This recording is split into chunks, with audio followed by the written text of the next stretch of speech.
Strawberry chips are so fucking good. I cannot wait. I want to get a dehydrator so bad, so I can make so many fucking strawberry chips.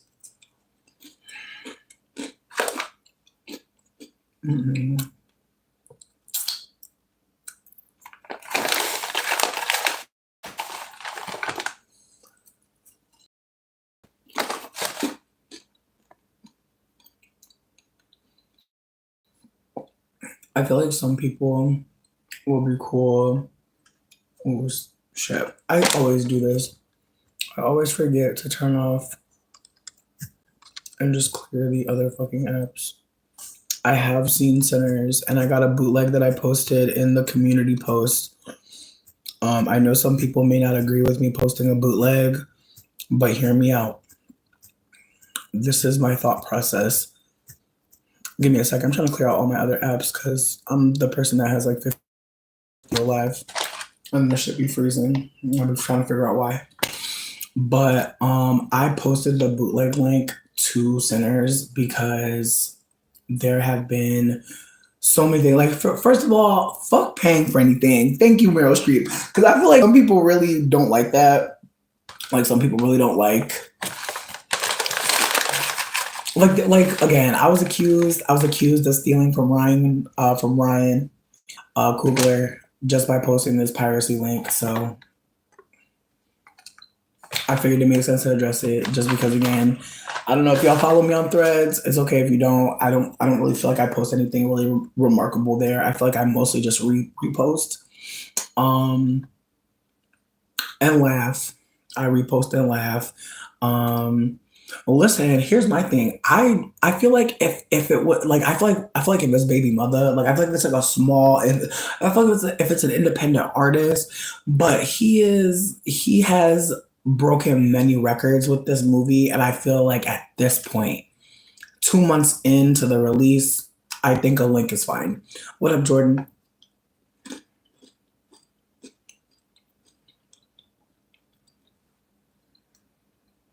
And see, that's the thing too. Is like the movie etiquette is very low right now.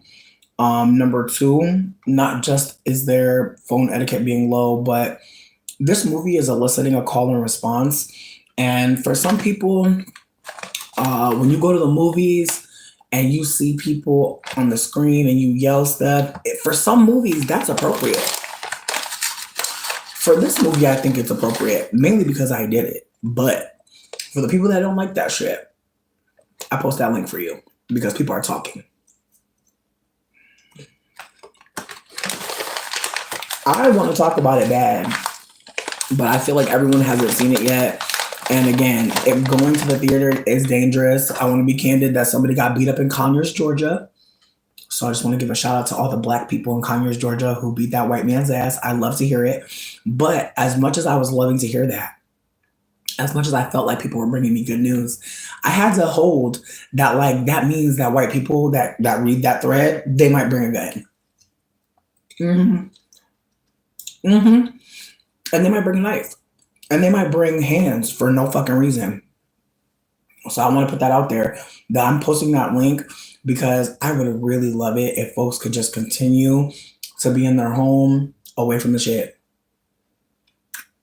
A white man got his ass beat. Bad. They ain't catch nobody yet. But if you're ready to fight, have fun. That's all I got. But I know for me, if, like, I want to be super candid. When I went to go see Sinners, white people was being annoying. They were. And there were moments where I was yelling shit at the theater. Like, I'm gonna be real with you. Am I the girly that's talking during the movie? I try not to be. But this movie really did feel like I have something to say. Now, I know some people may feel like that's rude, and I understand. That's why I got a bootleg now. I'm gonna stay at home. I'm not gonna go back. I'm holding that. Not everybody wants that to happen, but because it's happening, I'm trying to just help. You feel me, bitch? Because again, I don't want to hear about nobody getting beat up at the theater.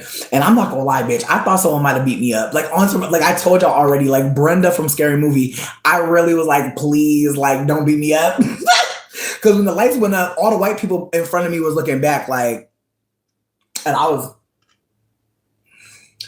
There's a ribbon in the sky, bitch. There's a ribbon in the sky. I was looking for a ribbon in the sky. I don't know about them, but I wasn't.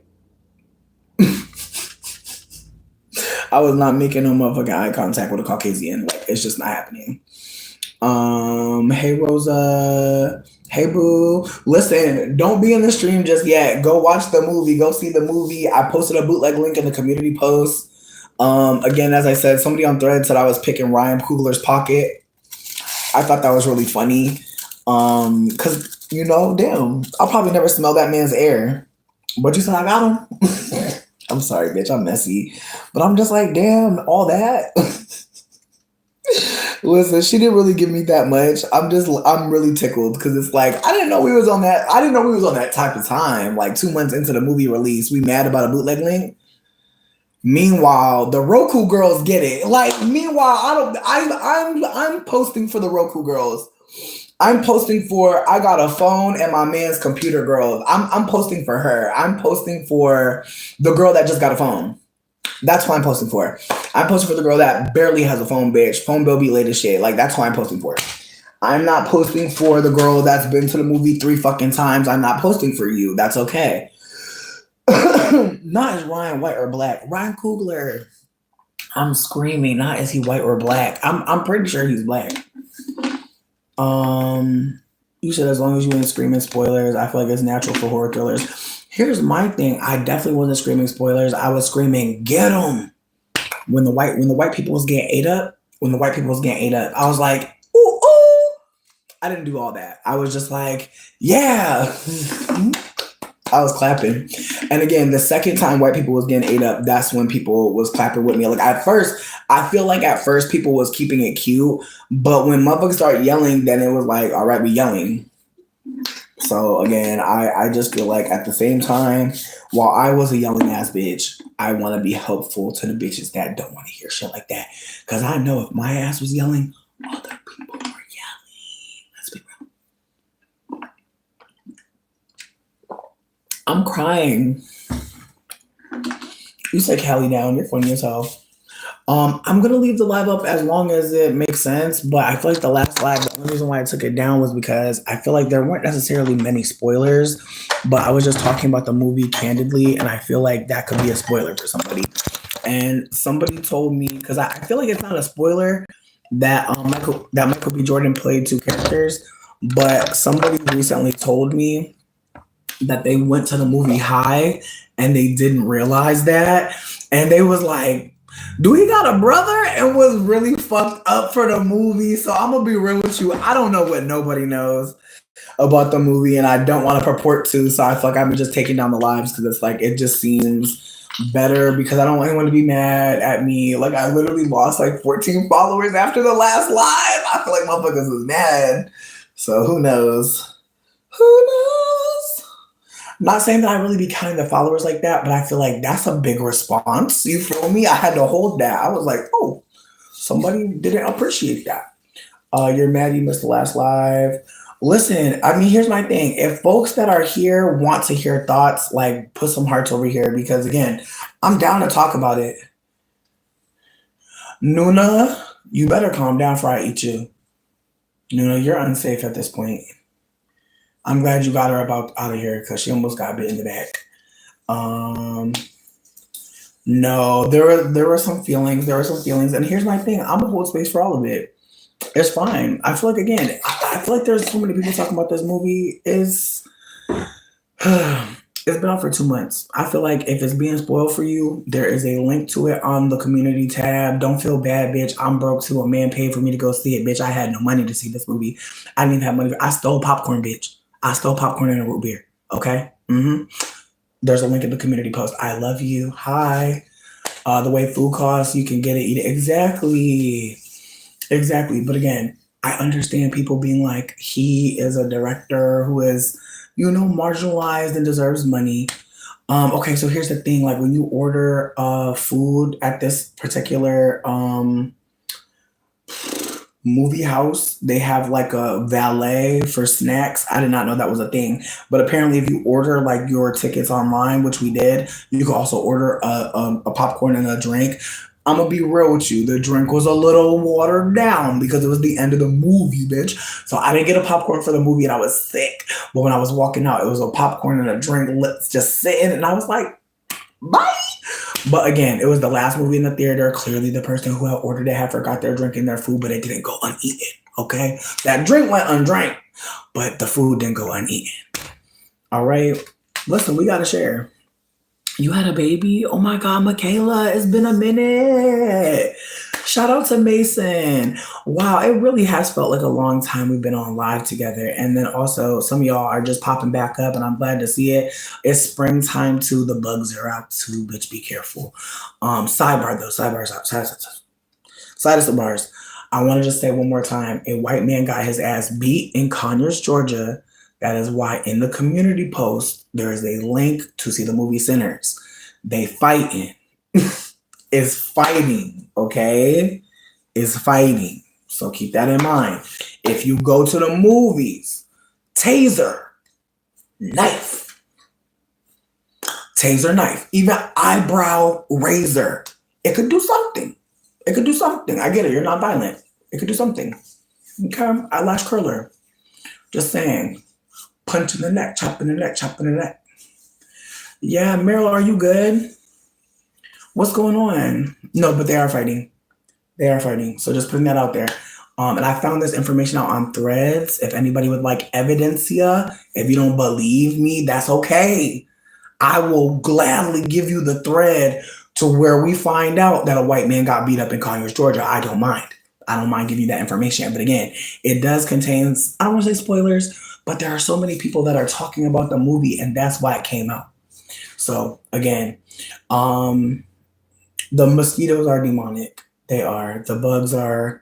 Like I seen 2 ants, bitch, and I was like, girl. And there's a bee trapped in my house, and I feel bad because at first I tried to let it go, but then I started acting crazy. And then I sprayed it with deodorant, and I thought she had died, bitch. But there's a part of me that knew she ain't died. Like the way she fell in that motherfucking jacket, I was like, I should stomp on it. But it felt terrible. Like I was just like, I don't want to stomp on her like that. Like if she survives the chemicals, like I'm gonna try to free her, and she survived the chemicals. I think she's taking a nap, but she don't seem violent. Like she seemed just scared. You know, she seemed worried. And there's a bee outside trying to talk to her, and I feel terrible because I'm like, I don't want to like if I take her out there, what if they both run up on me? And I don't want that. Like that is my irrational fear at this point. Like I want to help this bee, but at what cost? Again, I got a lot going on in my house. Hey, what up, Nima? You said your arms look like Braille, bitch. No, honestly, feel like you didn't talk about Sinners enough. No, we didn't talk about Sinners that at all, really, because I've been trying to keep it cute. But again, there's a free link, there's a bootleg link, and it's a good bootleg. No popcorn chewing, no hair, and you ain't no shadows, baby. It's a rip. It's a rip. It's not a camcorder. It's not Big Red from Bring It On. It's not. But yeah, if folks want to talk about Sinners though, I'm definitely down. Yes, in the community tab. If you go to like my channel on the post, I just posted a link. And again, I'm not trying to be shady. I'm not trying to take money from Ryan. Like again, I didn't really expect anybody to say that, but at the same time, it's been said. So there's a part of me that just feels like all I really want to do moving forward is just let people know that there could be some danger, bitch. And I feel like at the same time, as much as I'm saying there could be some fucking danger, I feel like we have to also hold that like the danger was a white person being anti-black and black people saving, you know? Absolutely. And again, I want to see it again too. I'm about to watch it because I sent it to one of my friends and I wanted to watch it with them. But then I was like, honestly, I think like you got to watch it by yourself at least one time.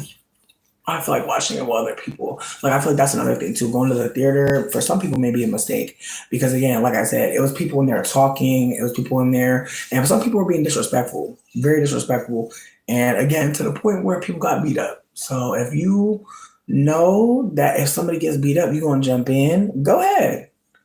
If you know somebody get beat up, you're gonna have that taser, that Thule. That's great. I love that for you. If you feel safe everywhere you go, you feel bathed in the blood, you feel held by the hand. That's great. I love that. Now have a good time. But if you're a little bit scary and like also you don't really like too much people talking, baby, don't go. I promise you. Like, don't go see it in theaters. If you want to wait for the streaming link, I respect that. I'm just saying some people are noticing this is a cultural event. And I just feel like I don't want anybody to be unprepared because again, it's the way movies can kind of like get people going. And I'm thinking about like all the movies that were going on during like birth of like motherfucker, I'm thinking about Birth of a Nation actually. And just again, the way cinemas can really activate people. And it's the way that movie really showed us black folks that were willing to die about it. And again, it's the way that they weren't willing to die for America, bitch. They were willing to die for their freedom. They were willing to die for their dreams. They were willing to die for something that they really believed in and had worked for. And so with that being said, it just really had me thinking some things too. Cause it's like, damn, like where like, and I'm not trying to do too much, but I'm really just saying to myself, yeah, maybe white people might be the ones that could run up and overthrow it. Like maybe the white people could be the ones that run up and take it, right? But like, what we doing next? And that's where I'm at this point. I'm trying to think 3 moves ahead, bitch. Because again, you really gotta like again, it's chess ho, and I never learned how to play that fucking game. And again, it's the way that I want to learn because sometimes like certain behavior dictate. Like again, it's the way that this shit is not new. But again, it's also the way that I don't know. It feels pointed. It feels very pointed, and it also feels very much like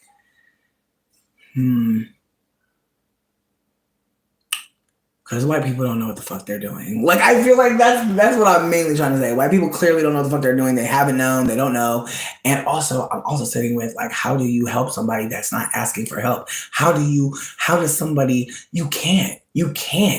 And that's the thing. And it's a sick ass motherfucking thing to stumble upon mentally, because it's like you really can't help nobody if they don't realize that they need help. And it's the way that at this point, ooh, it's just one of those things that once you see it, you can't unsee it, and you're just looking crazy.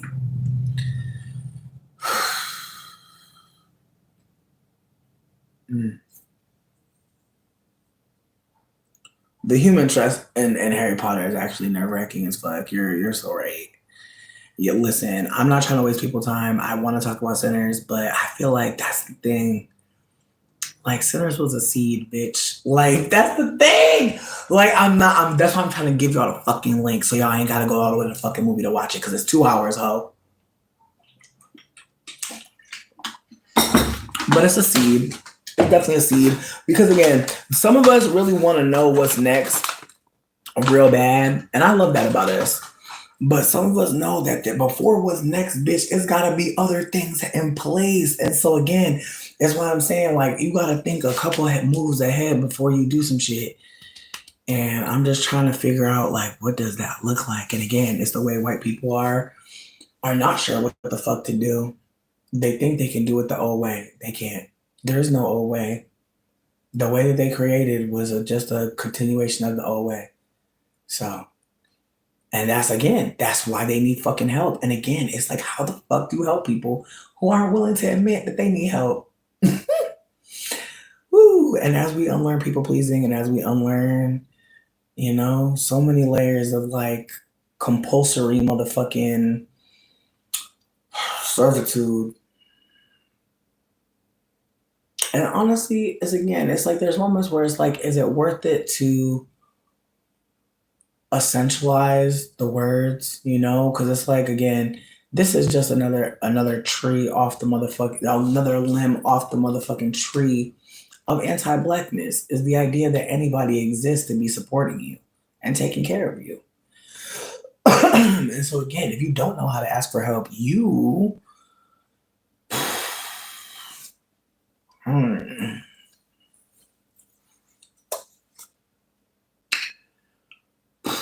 And I feel like I'm stumped because I got my own motherfucking ask for help to do, bitch, honestly. And again, it's the way that if you don't know how to ask, motherfuckers can't just give it to you. Like, they can't just do that for you. You have to do the work of being candid about what you need. And again, like being clear about what you can't do for yourself.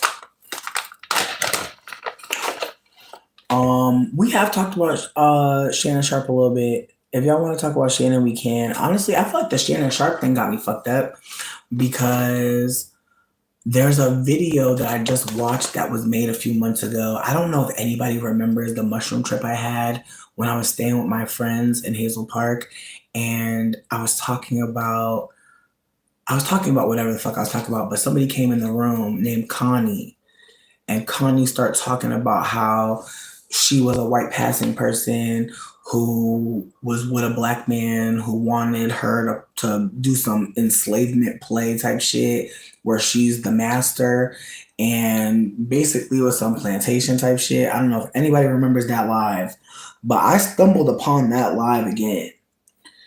Good God, they are out, aren't they? They want to say anything they want to say.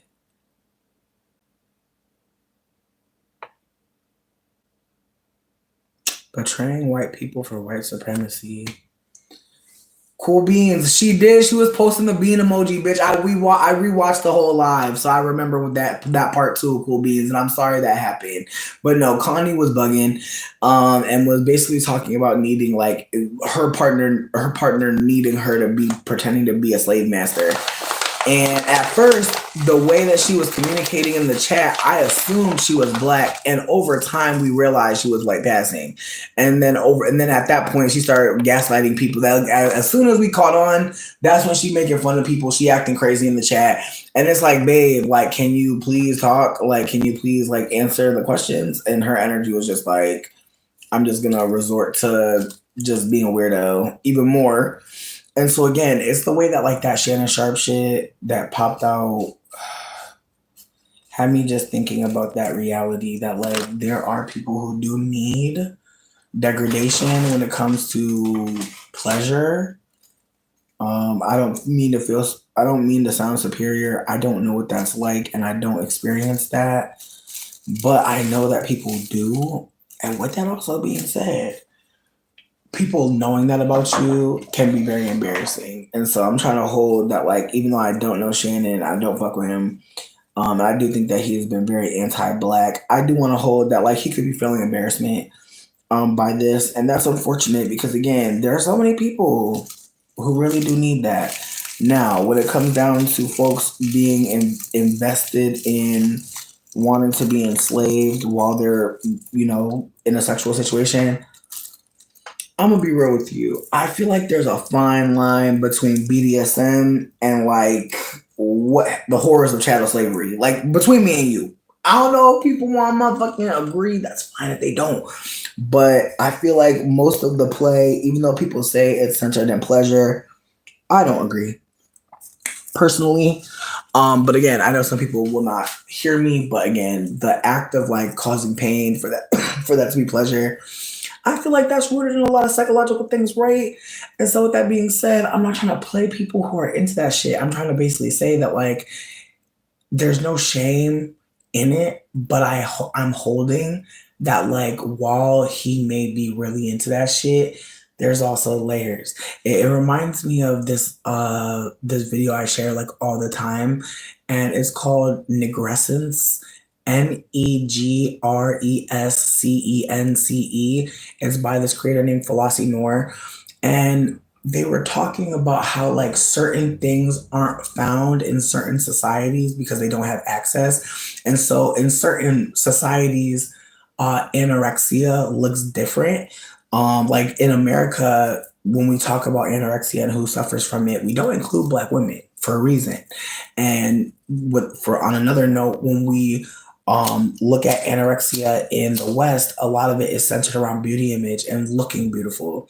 Whereas in some places, people are starving themselves for a feeling. Like, I don't know what that's like. I don't know what that's like. I've experienced hunger, definitely experienced hunger. Never experienced purposely making myself hungry or purposely wanting to stay hungry or like pushing myself. Like that's never been me. And I'm not saying that to be again superior. I'm just like, trying to acknowledge like I can't speak to that. But what I will try to offer is that in certain places, people are not experiencing the same type of uh like the symptoms look different. Like there are people that think the government is like shooting laser beams into their teeth through fucking cavities. Unless you know about laser beams, the government, and fucking laser and cavities, you may not make those connections. And so that's where I'm going with this, is that like there are going to be times where like people are attracted to things, and like, the connection around BDSM for him may be connected to perhaps his skin color, maybe the ways that he's seen himself depicted in fucking media. Like, I'm just trying to hold that, like, he lives in a world that literally calls him all types of names. Whenever they show a bigger black man, what do they call them? Let's be real. And so there's a part of me that feels like there must be a part of that experience for someone where they're drawing from images and experiences they keep seeing. So that's kind of where I'm coming from. Ooh, you just reminded me of a Salisbury steak, bitch. You remember them TV dinners, bitch, back in the back? That family pack in the red box? Oh my God. Damn. I used to be so grateful for that. With a good mashed potato.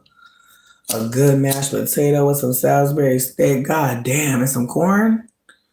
Fuck. Corn is so fucking good, bitch. I'm so grateful. I'm so grateful I know about corn. But you ever just biting some good ass corn? I'm so sorry. I had to take a moment. You ever just think about how good corn is? Jesus. Thank you for coming through. Shout out to Somaliland. Bitch, the banquet. Yes, the banquet. I don't know about Miss Stouffer's. Banquet was at Save a Lot. I'm gonna be some bitch. It's the way I stole from Save a Lot and got caught, and they didn't tell nobody. They basically was like, you just can't come back. And I was like, forever? They was like, forever. I was like, I could never come back to Save a Lot. Like, bitch, I was melting down. I was like, I can't come back to Save a Lot. I was losing it. Why the fuck the next day my mom was like, I need you to go get potatoes. And I was like, from where? She's like, Save a Lot. I said, what about the gas station? This bitch looked at me crazy. I was like, what? I was like, they have potatoes there. She's like, they don't. And if they did, I don't want them. She's like, I'm trying to make dinner for us. I do not want gas station potatoes. I was like, I can't go to Sitgo. She's like, you cannot go to Sitgo to get fucking potatoes. Like, and then I had to tell her, I was like, I got caught stealing in there. And she was like, you got caught stealing at Save a Lot? Oh my God, bitch. She made me walk with her, bitch. I wanted to beat her ass. It was the worst walk ever. She made me stand outside and Save a Lot while she got the potatoes. It's the way I was like, it's the way I was ready to say, I'm not here to steal. Like I had to practice. I was like, I'm here with my mom. Like I'm just standing outside trying to look at the laundromat. Trying not to get caught again, bitch. It was sick. This bitch was, the whole time she walking me to the Save a Lot, I'm just like, I could go to jail. I could go to jail. Like, I'm just like, in my mind, I'm like, I'm going to jail. I'm going to jail. I'm going to jail. And then I was like, bitch, I was like, those pies, they're two for $1. But oh my God, like, what a consequence. Like, what a consequence, bitch, them apple pies. Sweetie, them Save a Lot apple pies, 2 for $1. Somebody knows. Somebody knows, bitch. And if you heat it up, we're cousins. If you heat it up, we're cousins, bitch. I'm about to come over. Heat me up one too. But yeah, no, again, it's the way that like I literally just got triggered thinking about Save a Lot. Thank you for bringing up Salisbury steak, bitch, because I be running out of ideas, bitch. I be trying to make healthy stuff. I made us fucking smoothie today. That was really tasty, but babe, it's the way I'm like, is a potato and oatmeal a meal? Like I'm about to just mix some things up. The Save a Lot is always next to the laundromat because bitch, you need to get food too. If you don't got laundry in the house, you definitely need to go get some food. I don't know what it is, bitch. If you got laundry in the house, you got food. I don't know how that goes. Like I swear, when I had laundry in the house, I was good. When I go to the gas station, when I go to Save a Lot, Cause bitch, the way I was looking at the gas station when we was walking to Save a Lot. I was like, let's just look. Let's just see if there's potatoes there. Um, Potato soup is good. You're right. I got a sweet potato though. I don't know. I feel like sweet potato soup. You know what? I got some kale. I feel like I can make something OD healthy. Like I can make something like real good for my blood pressure. I feel. But I feel like I'm actually about to use this recipe. I didn't post it in the thread in the community post, but I'm about to. But it's basically like she was showing you like how you know how like when you make food, you always have like half a onion, half a fucking avocado, a tomato, spinach about to go bad. Like she was just showing you how to like turn that shit into something really good. And like the avocado brownie, I'm about to check on that. I think there was an old banana in there that turned into a fucking a cake, maybe a muffin or some shit, some sort of. I think it was a pancake actually. Yes, the banana turned into a pancake. And then the onion turned into I think like some onion rings. I think, and then the old spinach turned into spanakopita. It was cute. Ooh, bacon, cheese, and sour cream. Okay, wait, but you know what though? I got mad cheese. I was thinking about making cheddar. I was thinking about making a Big Mac and cheese. I have enough cheese to do it, and I got sour cream, and I got heavy cream. Like high key, I can make a good ass Big Mac tonight. And I got some thick cavatappi, bitch. That shit's about to bust. And I got some brioche. I'm about to make some breadcrumbs, bitch. I'm about to make a motherfucking garlic bread. Then make breadcrumbs out of that, bitch. Yes. And I got some bacon too. I'm probably gonna weave some bacon. Oh, bitch, a bacon weave on top. I might not do that. That's really ambitious, bitch. I feel like that might be too far. But I feel like I might like do a glaze on the bacon. Cause I feel like I've been making bacon the same way. I boil it in a really delicious savory water. I know some people may not agree with that, but hear me out. Once you boil the bacon in the water for a little bit and then you fry it up, and I broil it in the oven. I'm telling you, bitch. The flavors, and you could go nuts. Like you could get the most basic bacon and throw a little bit of vanilla in there, maybe some cherries. I'm telling you, you can make your own little brine, let them boil in it for a little bit, and then when you bite it, it just the fat just because that's the thing about the fat, it could just be stringy, no more stringy fat. Yes, I do. You know what? I do brown sugar, but I also add molasses sometimes to the brine. Cause molasses low key is a bad bitch. I feel like we don't give her a lot. Garlic bread, grilled cheese. You're smart. You're smart. You're smart. And I'm gonna fry it on all sides, like get a good crust on it, and then bake it, and like just let it bake down, and then maybe cover it with more mac and cheese. I love what this is turning into. Thank you. I'm glad I'm bringing this to you. I'm glad I brought that to y'all because y'all just helped me construct something like for the biggest back, and I'm grateful. Where could you go if you can't go to Bella Noche's? Sweet potato soup is good with kale, couscous. Ooh, you know what? I don't got couscous, but I got something else. I can't remember what the fuck it's called, but it's like couscous's cousin. I don't remember his name, but it's something similar to couscous. Thank you, Tay. You're a sweetie. Cooking on live. Okay, I'm hearing you. I feel like I wanna do a Actually, I feel like I already showed y'all how to make a fucking s'more at the house. I feel like I've already done that before. Let me see. Trying to think. Trying to think. You know what? I make some good ass cookies. I feel like I'm gonna give y'all a good cookie recipe. BLT, you bitch, right? Honestly, like I still have fucking tomatoes. Like I got some tomatoes that I was about to roast them and turn them into some sauce, but like that's where I'm at. To be honest, there's a part of me that's like I could make mac and cheese, but I could make a really bomb like baked spaghetti, bitch. Like I don't know, with a pink sauce, bitch. Like I'm weighing it out. I'm like a pink sauce spaghetti.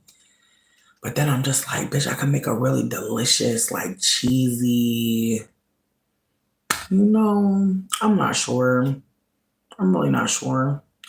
Bruschetta. Ooh, ooh,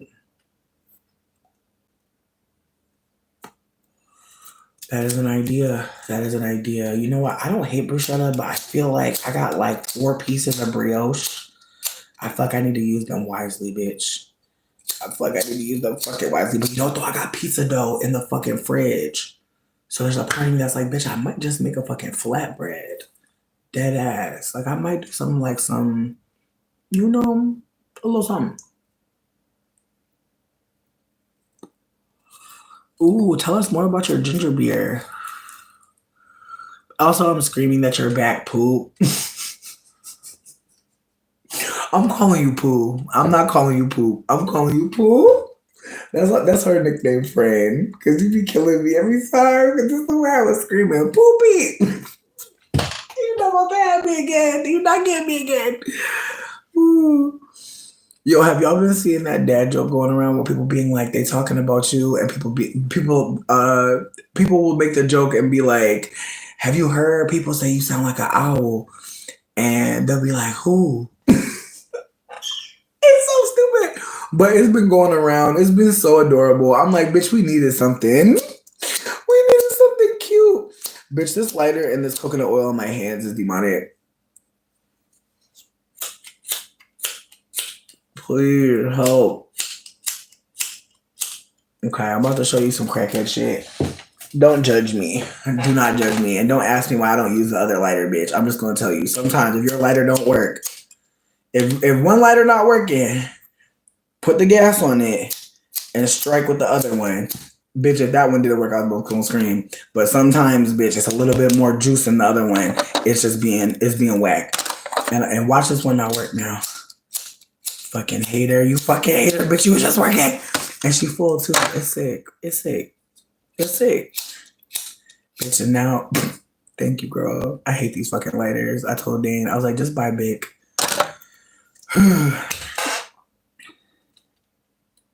Ooh. You know what? I never watched Fat Girls. I'm gonna be so fucking for real. I feel like at that point, I was not identifying as fat, and I certainly wasn't identifying as PHAT. However, I don't know if y'all realize this, but there are a lot of newer people of size who are like, do not call me fat. And I was like, okay. Bitch, here's the worst thing, bitch. He bought a whole, like, I'm mad that I don't even know where the fuck it is, but he bought a whole thing of them, bitch, like off Amazon a while ago, and like they all have juice, bitch. Like, I don't know, but I feel like it's me, bitch. I got coconut oil on my hands, bitch, and I feel like that's all it takes. You know, they can't handle no moisture. It's built for rough hands. No shade, but these are the ones for the truckers. These are the ones for the miners. These are the ones for the men going underground. You know what I mean? These are the ones for construction worker. Like, no shade, no shade, no shade, don't drag me. But I just feel like these are the lowest common fucking denominator, bitch. Like, if this is what you have, like, you already know, like, struggle. Like, you already know. Like, if I send you a picture of this lighter, like, you already know what time it is. Poop. Again, with the bangers. I didn't want to say crackhead. That's why I said truck driver. No shade. No shade. I try to use better words. I'm trying to use more diverse language when I'm talking about communities, but yeah. You know, people on the road. Travelers. People are traveling. No shade, but the lighters. And again, I have them. I'm a people on the road. I'm on the road right now. Don't worry, bitch. I'm on the road. Sidebar, bitch. I have something really tragic to tell y'all. But it's gonna be a happy ending, but it's still tragic. Let me just get ready for somebody to throw something. Bitch, I listened to Drake recently, and I could tell that it was bad. And finally, the spell is worn off me. But that one song is a real tear. It's real tears. It's just look, my face wet. It's with tears. It's with. I'm sad. You could tell.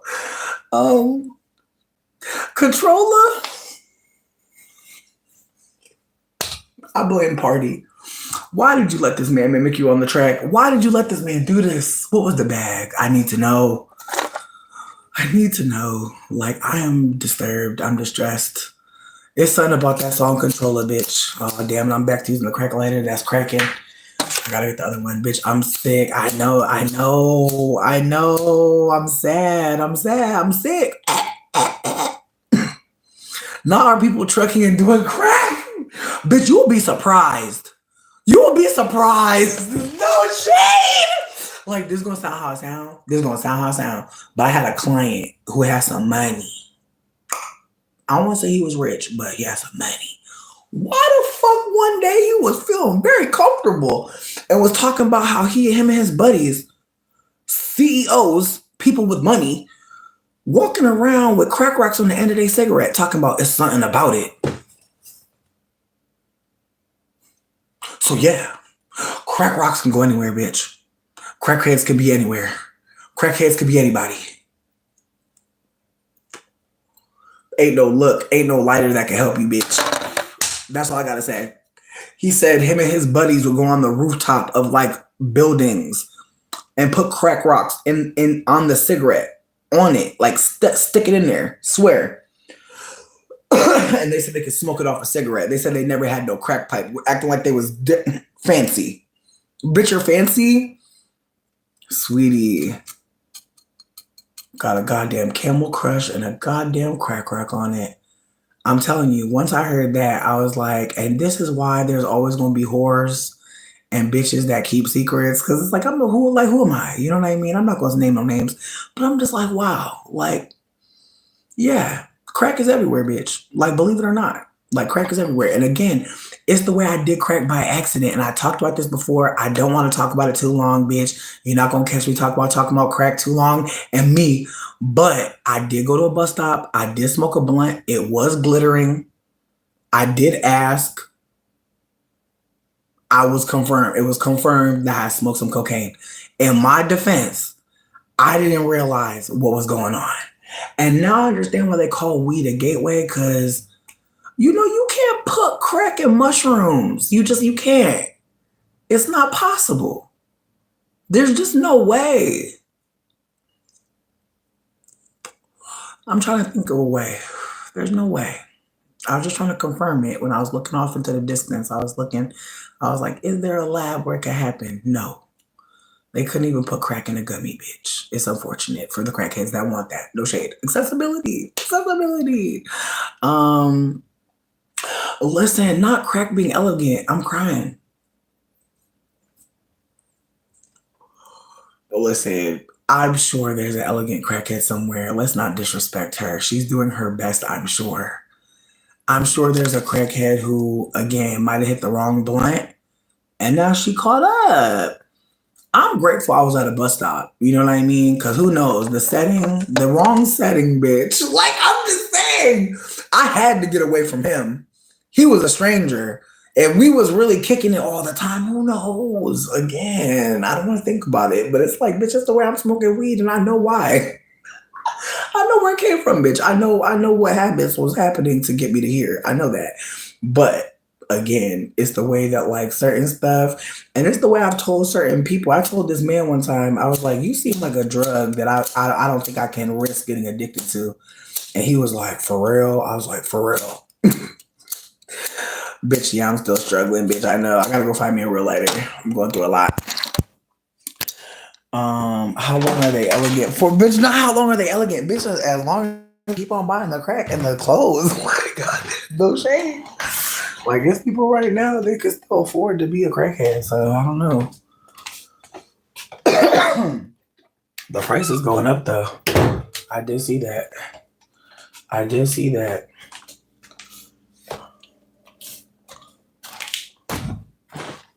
Wait, who mugshots? Tried heroin. Okay. I'm gonna be real with you. I don't know too much about Miss Heroin. I don't know too much about her. I'm not a needle girl, no shade.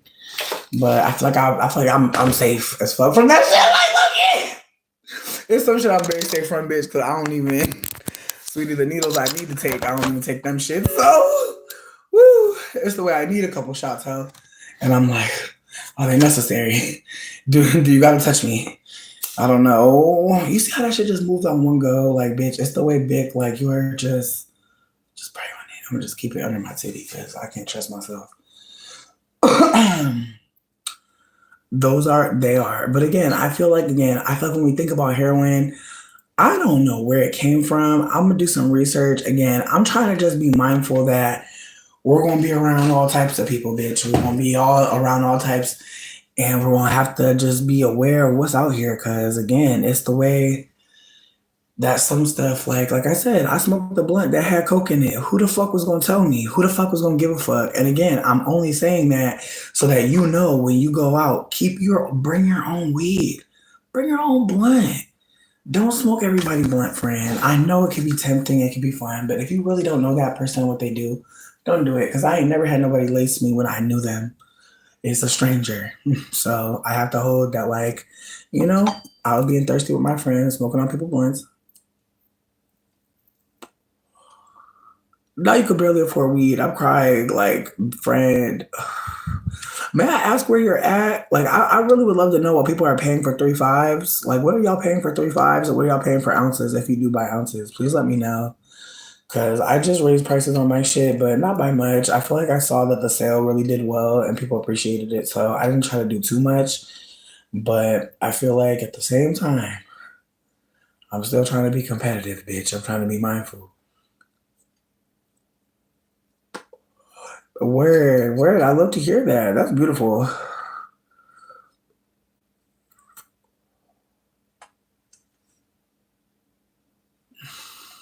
I did hear about the embalming fluid shit. I'm grateful I wasn't smoking blunts at that point. I was very much afraid. I was smoking any damn thing. Yes. Honestly, I feel like femme dealers are like the shit, but I feel like that's the thing about femme dealers is like, you really never know. You really never know, because I feel like I lost one of my dealers. I dragged the shit out of her. But in my motherfucking defense, I gave her a new address. She shipped the shit, but it said it was being returned. And I reached out to her and was like, bitch, like, what's up on? And her energy was very, at first, when it didn't say it was being returned, at first it said some weird shit. And I was just kind of like worried as hell. And so I was just trying to be like, I don't know. At first I was fucking tripping the fuck out about it to be super fucking real. Like, I was like scared. And her energy was very much like whatever. And I was like, bitch, how the fuck are you whatever about my shit? That's weird as fuck. So I dragged her for like telling me it is what it is. She wasn't hitting me with no, we could do a refund, we could do a resend. There wasn't none of that. And I was like, bitch, it's saying it's being returned back to you. You gotta give my fucking money back or send me some more shit. Like, that's crazy. And so after everything, I want to say she sent me my money back. And then she was like, I'm good on you. I was like, that's real. I was hurt, honestly, because I was like, damn, we ain't never had no beef.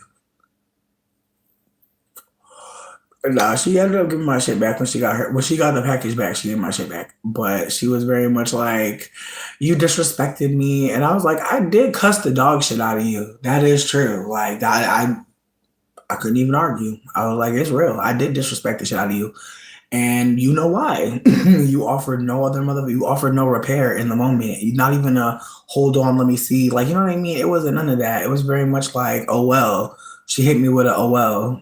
So I was like, okay, so that means your customer service is trash, and so I'm gonna say fuck you. And again, don't get me wrong. Have I made mistakes? Absolutely. And it's either a refund or a fucking resend, bitch, with extra shit. It's never a oh well. What the fuck? The hell?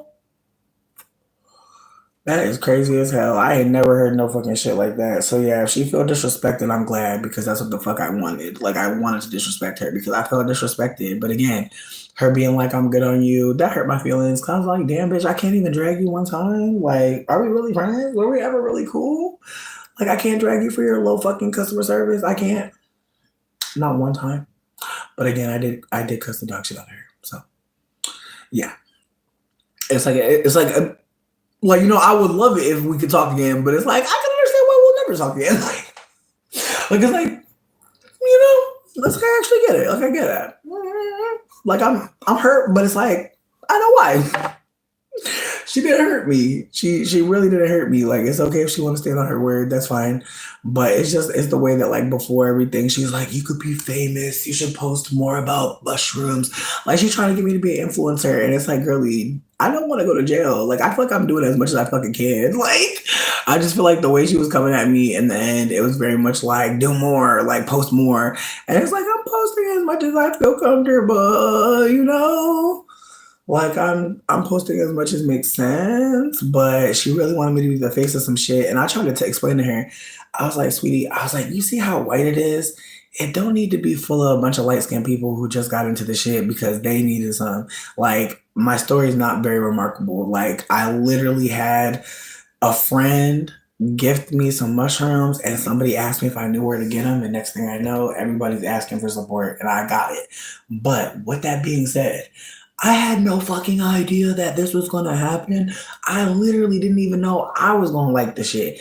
I didn't know anything. I was very ignorant. And so when I actually tried it and I realized what was happening to me and what was happening to other people that I was sharing with, I was like, whoa, this is something. But again, it's the way that like I'm trying not to be like on some weirdo shit and be on some weirdy shit because I feel like for the most part, I just want to make sure I got some food in my fucking fridge. My lights are on. I have electricity.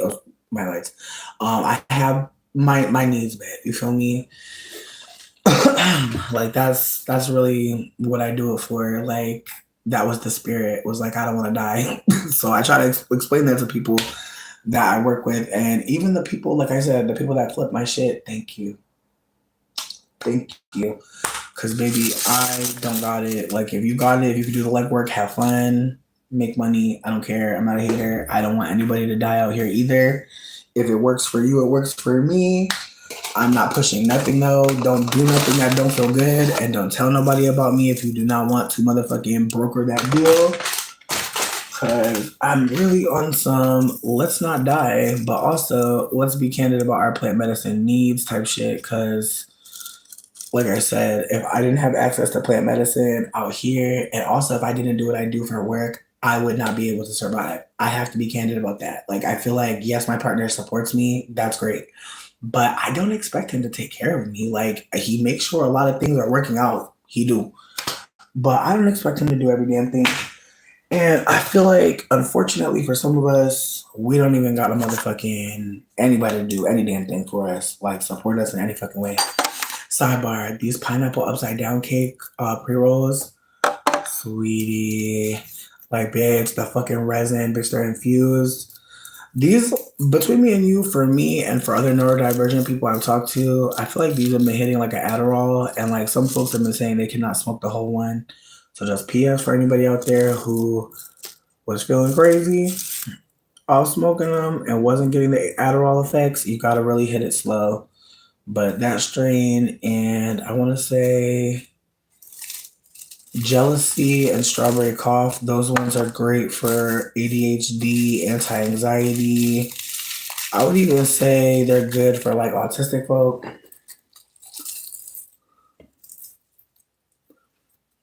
Thank you.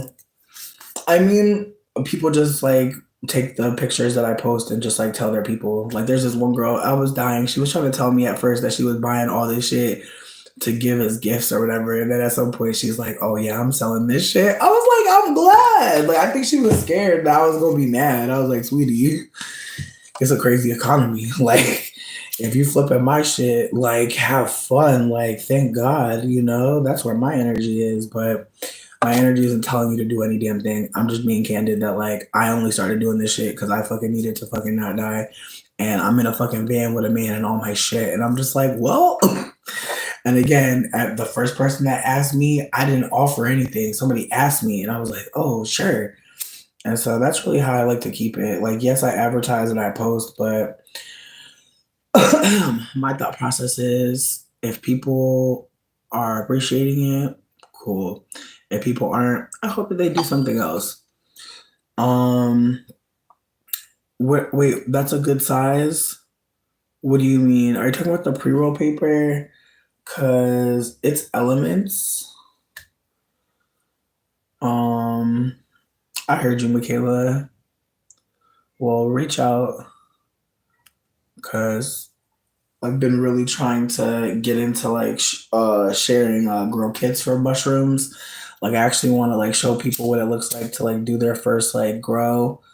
And I'm hoping people appreciate because again, like this is something that can maybe like, allow you to have some mental support.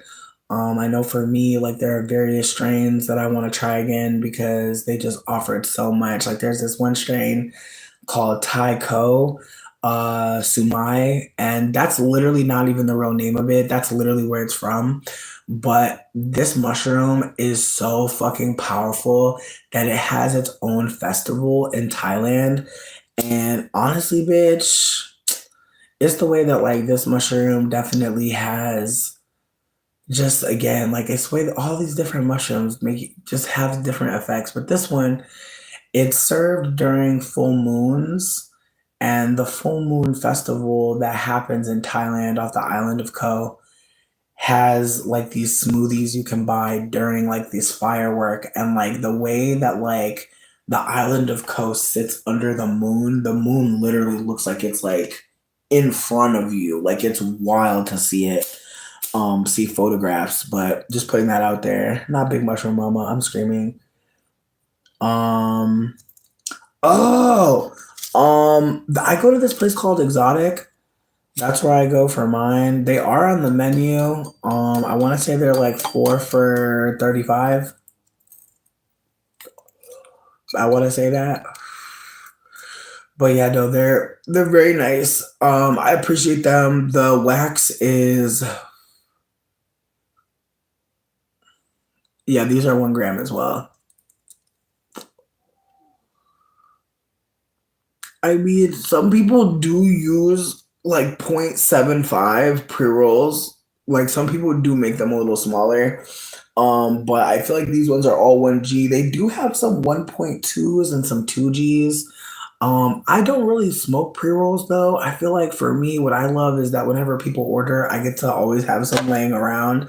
And I feel like pineapple upside down cake is one of my favorite strains only because I love indicas, but a lot of indicas put you to sleep. And it's one of those indicas that's like sativa as fuck. Like I love an indica with a sativa kick.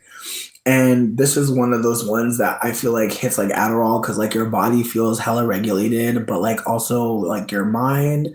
And I just feel in like a good spirit when I smoke it. It just never puts me in a bad way. And I never feel sleepy.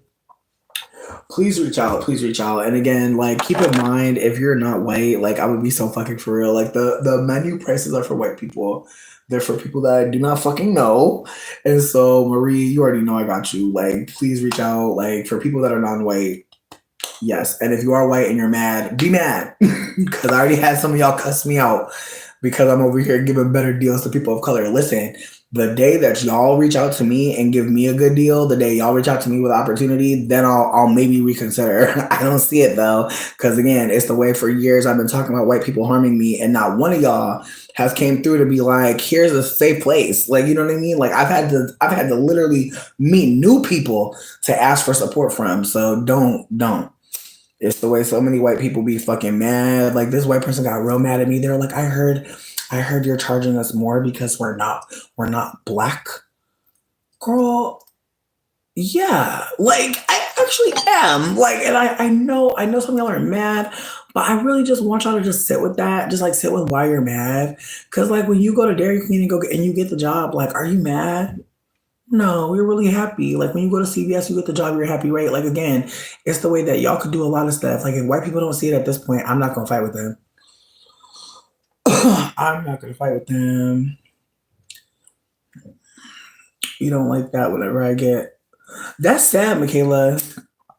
Yeah, no, I always know the strains, you guys. My menu always has strains. Like I don't play that shit. If you don't know what the fuck it is, that's a problem. Like I don't. Sweetie, I bitch, the way I do research, I don't put anything on the menu if I can't find info on it. Like I won't even put some shit on it. Like, and again, there's strains out there that are brand new, not enough info. I don't care what somebody said in the comment section. Nope. I wait until I get more info because again, if you go on Leafly, if you go on damn, there's another one that's green. I want to say it's like Leaf and Bud.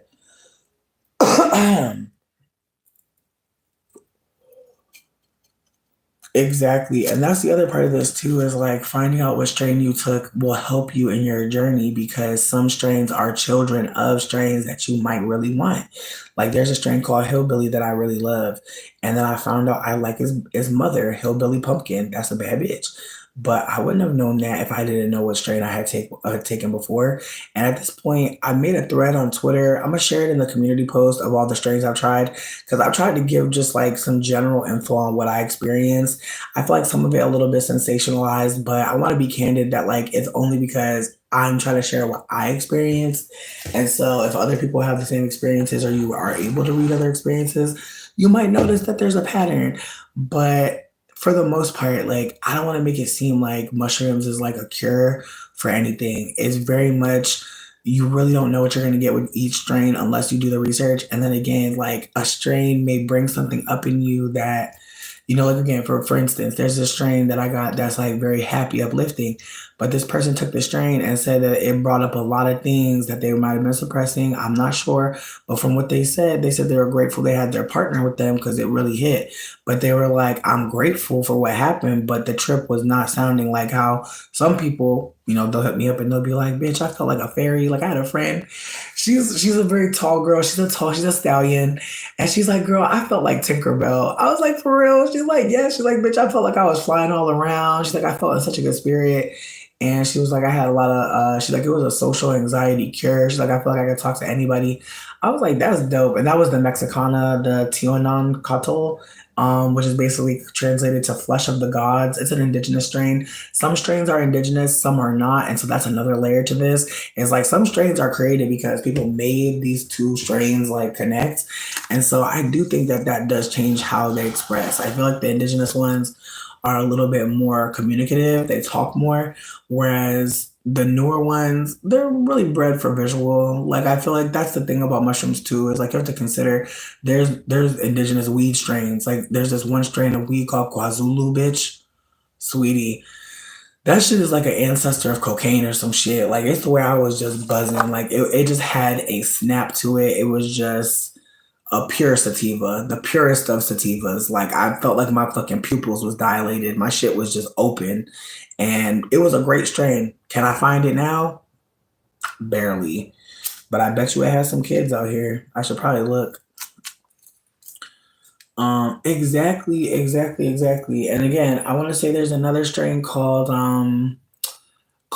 tidal wave, and it has a mutation called tsunami, but there's another mutation called toke, and it's an isolation. And so again, it's the ways that like there are strains that existed and then somebody like isolated them and like refined their characteristics seemingly. And again, the science it takes.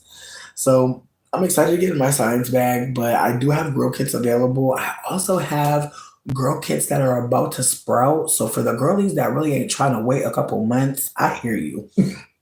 I hear you. I'm thinking about like doing a little series where I like show you how to like sprout from a bag that's already been colonized. Cause that's the thing. Like you basically take a needle and you inject a bag of grain, like a bag of popcorn or some shit. And you basically over a couple of weeks, like you moving it, you making it, and then over time you start to see like white. You start to see the bag start to get ate up. And then at some point you have to like cut a hole in it to allow airflow to come in because the air is what's gonna allow it to rise. And then once it starts to bloom, you do have to be mindful about where you do that shit because the spores can go inside your body, and that's another layer to this. Acapulco Gold. Acapulco Gold. It's an indigenous strain from Mexico. It's really fucking tasty, and it's a sativa hybrid, so it's good for body, but also good for uplifting, euphoria, not sleepy. It's I wouldn't call it a hybrid, but I feel like it's a good every day, all day. But definitely look into it. But Acapulco Gold was definitely popping in the 70s. People were loving that shit.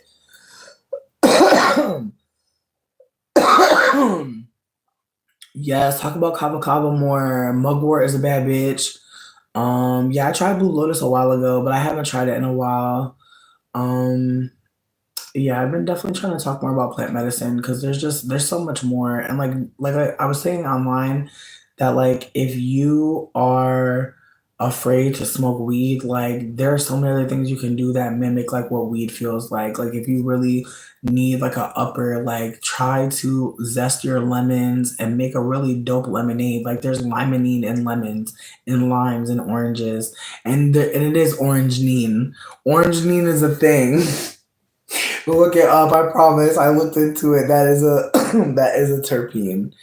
Um, but I want to say also, like, if you're feeling fucked up, like anxiety wise, some people were mocking me, but like black pepper has beta caryophyllene, and the spiciness in it can actually, like, I don't want to say untrigger you, but it can definitely bring you back to like a more neutral or a less triggered state. And I know some people can crack some black pepper and that's enough, but some people need it like boiled. I don't want to quit cigarettes. I like smoking tobacco. I'm cool with what it's doing to my teeth. I'm cool with like getting yellower teeth. I'm okay with that. I feel like I know some people may be like super into like super white teeth, but I'm okay. I feel like that's fine for me. I feel like outside of the stains and like smelling like tobacco, I feel like I love the taste of it, and I feel like as I do more research, like tobacco has a place in plant medicine, and they're gonna be, oh well, I don't smoke cigarettes. I feel like I've shared before that I get fresh tobacco that is grown, like someone shares with me, so I don't ever buy cigarettes. No shade to anyone that does. And I don't think there's anything wrong with buying cigarettes. If that's what you want to do your thing. I just feel like me personally, I don't buy cigarettes. I feel like it's a lot. But yeah, no, as someone that used to buy packs of cigarettes, I feel like I could never go back to that. I feel like buying fresh tobacco is the best thing for me. And it tastes so fucking good. Like honestly, like the way people dry tobacco, ooh, man, it's a juicy ass. It's juicy. It's juicy when you get it fresh. Mm, it depends. Like I have like just for anybody here who cares about mushrooms, which I'm glad you're here, Michaela, because I love sharing mushroom knowledge and then also just how to stretch your shit. But I feel like in between trips, I feel like I try to go 3 days because you want to reset your tolerance. For people that take big trips, like you're going over like 3 grams, I personally would take a week off at least. But some people think 3 days is all it takes. But after talking to someone who told me that that's his vice, like he takes big trips, he took a plant that is like 3 times like he took some Gandalf, which is a mutation of TAT.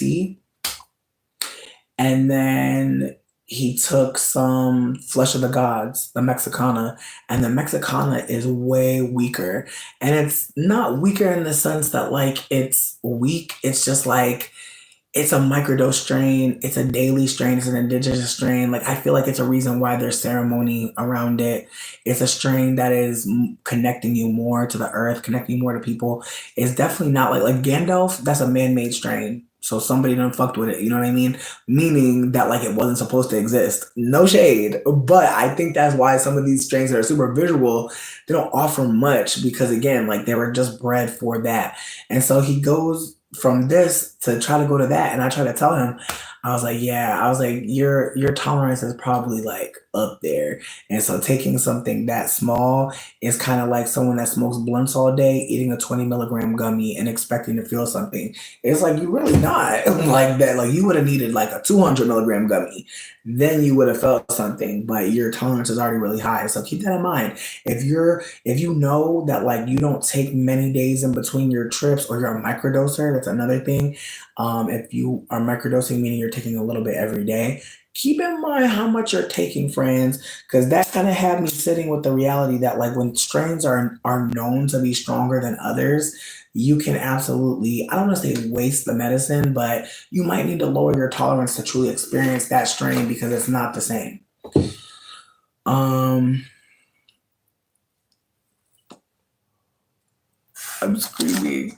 There was no story about nobody named Letitia. What are you talking about? You high. But yeah, getting back to it though, like when you take mushrooms, like I would say, just as someone who's been dealing with them for a few years, I would say if it's possible, get you one of those You know how when you have like I know this is gonna sound crazy, but those filters that keep things dry, even like a silica gel packet. I know that might sound OD, but something to keep it dry.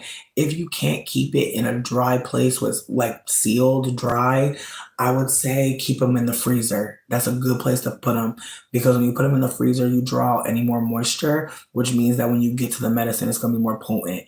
So just keep that in mind. If there's no dry place in your house, you got a wet home, whatever the case may be, freezer works. Now, I would say if you're not gonna take big trips, I would break it into 1,000 pieces and I will put that shit in some honey or I'll put that shit in some Nutella.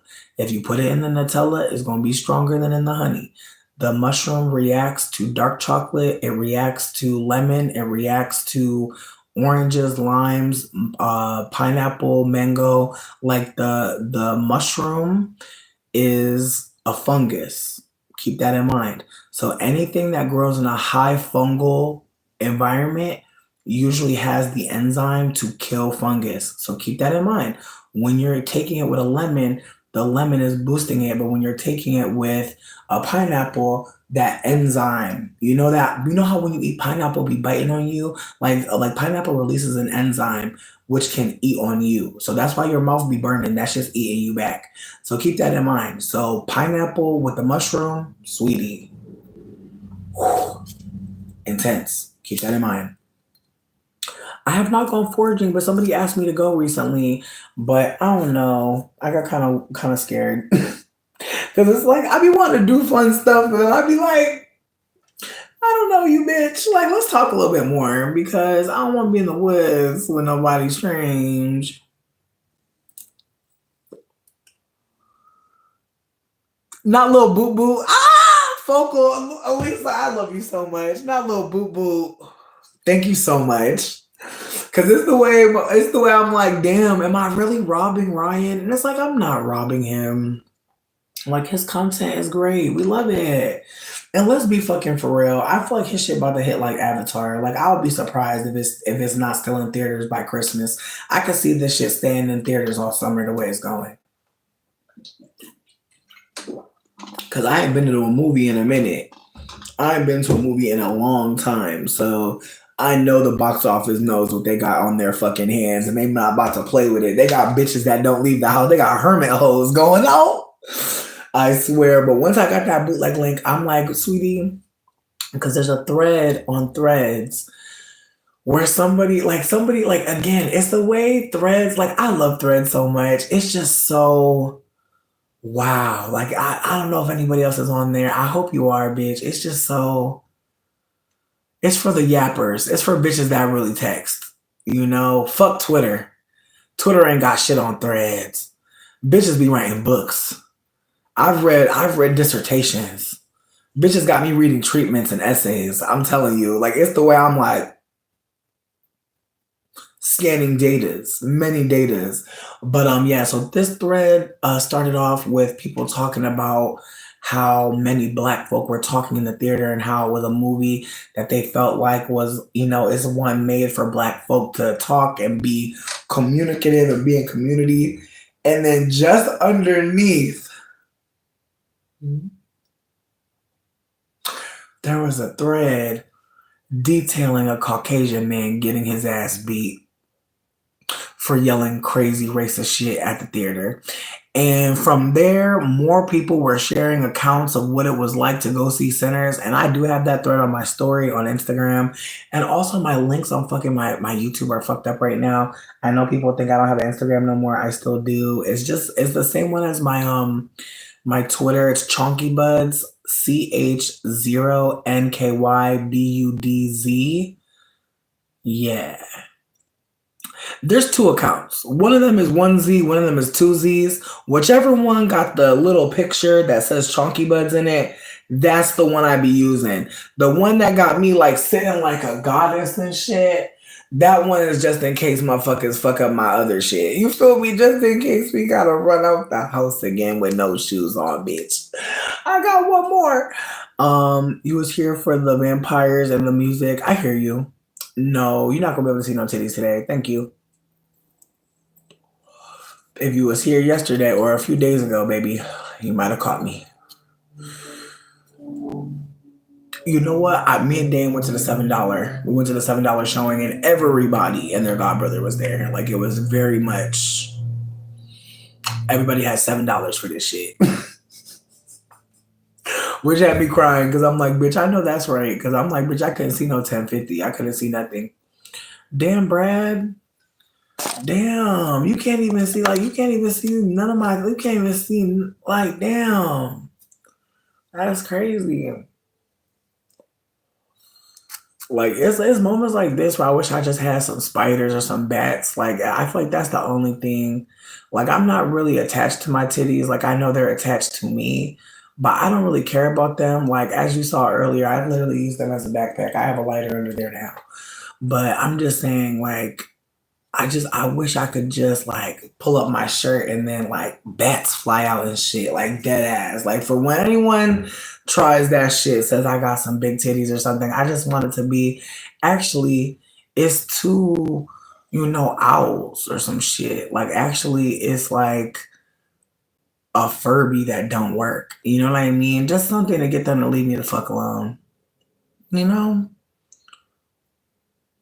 Right. Well, I'm glad you think so. Again, I just don't even understand why we have to even talk about titties that are not being offered unto you. Like, the titties are tucked away, they're put away. Like, they don't even exist to you. You know what I mean? I'm some the craft, bitch. I'm some Nancy. These titties don't even exist to you. So it's like, just let it go. Man. It's the way I wish you could just customize your chest and just like put anything there, because it's the way that I would put a cooler. Just so I could always have a cold drink. Real talk. I wish my titties were motherfucking a little ice box. Bitch, why am I thinking about ice box? I'm screaming. Ooh, now he had a ice box where his heart used to be. Sidebar. Sidebar. I'm sorry. I didn't mean to pop up like Raven.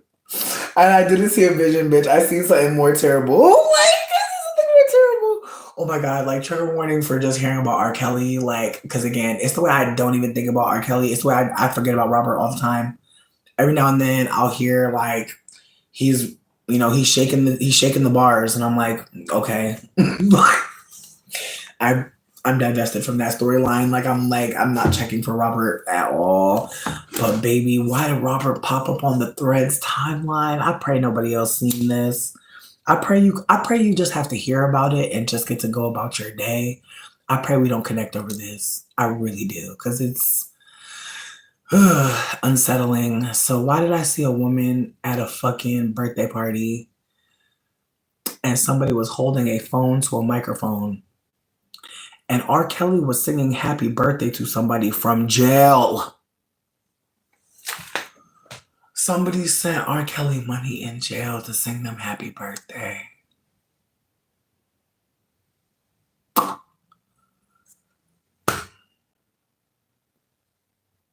And it's all over the motherfucking Threads. And motherfuckers is defending it. Motherfuckers is like, and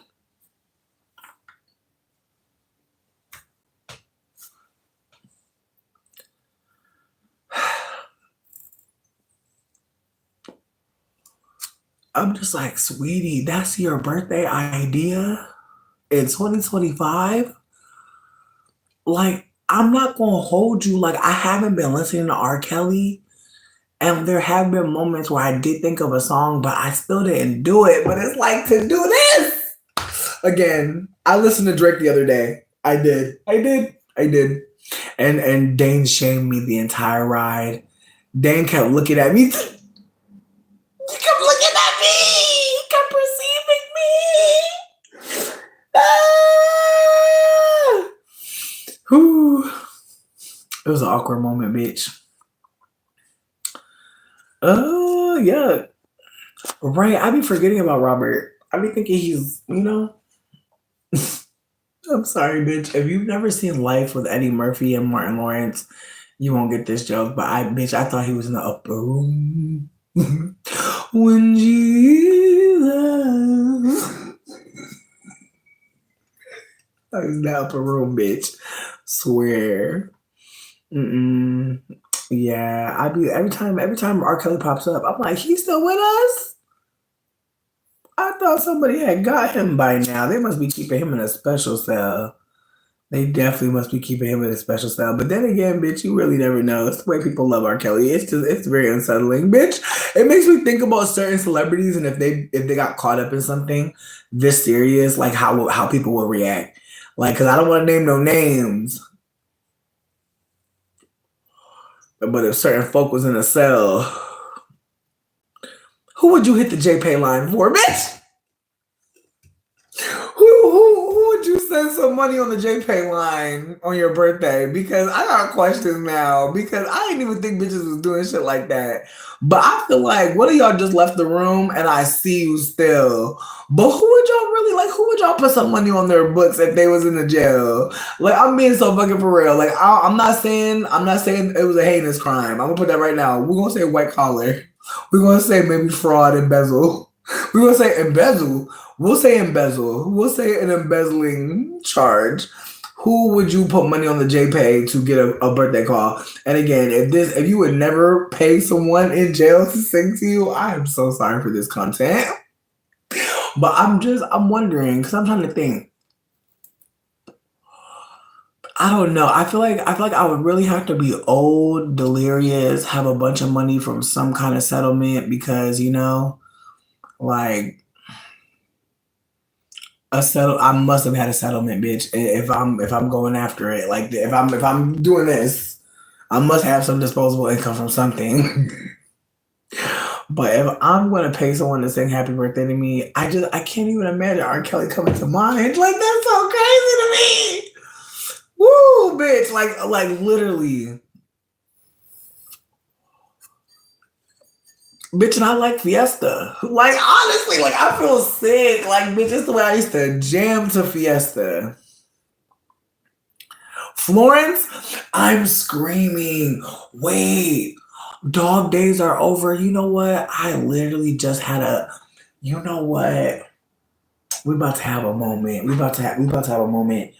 It's the way I was high as dog shit. I had just had a mushroom trip like days before. But I heard dog days are over and I could literally feel it in my bones. And I was like, bitch, this song sounds exactly like how the lyrics go. Because sometimes the lyrics don't add up to what's being said. Like, again, like I'm just really analyzing a lot of things right now. I don't know what's going on, bitch. I need to check the planets because it's probably Age of Aquarius.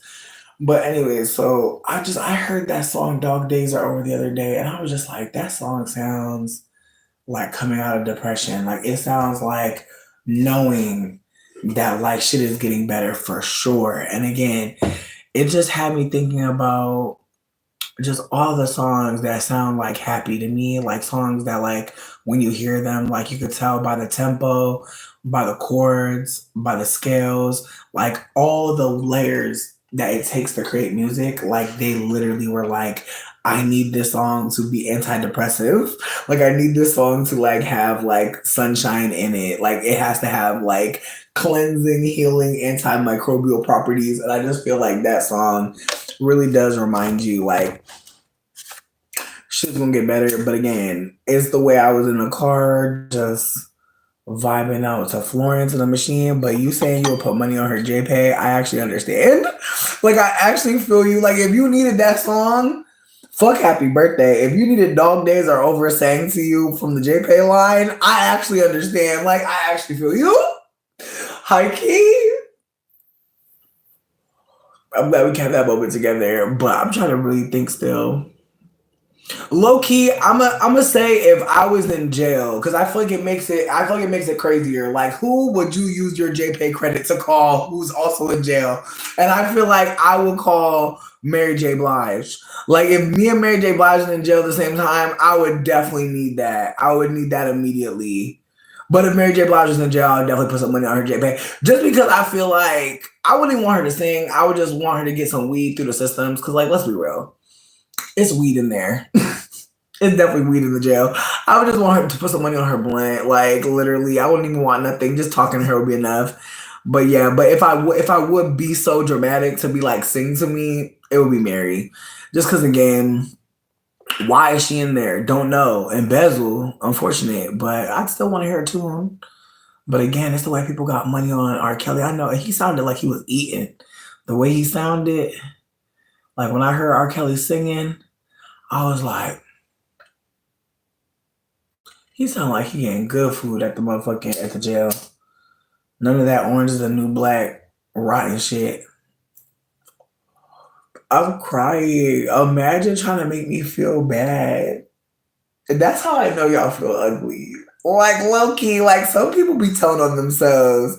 If you feel cute, you really don't even bother with nobody else. You really don't bother with nobody else's cuteness or not. But when you feel like dookie, but if you feel like dookie, yeah, you will try to give other people dookie. And I see that now. People who only have dookie, that's all they can give you is dookie, bitch. If they can't give you nothing but dookie, well, then that's all they got is some dookie. So I'm just going to keep it at that. If you got some dookie to offer, please keep it to yourself. I don't want no dookie. Please and thank you. Thank you. Thank you. And another one. Thank you. And another one. Banana bread. Damn, that sounds delicious. I'm jelly. I got hella bananas in my freezer right now, and I really want to do something with them, but I feel like once you thaw them, you gotta really get to getting, and I ain't ready.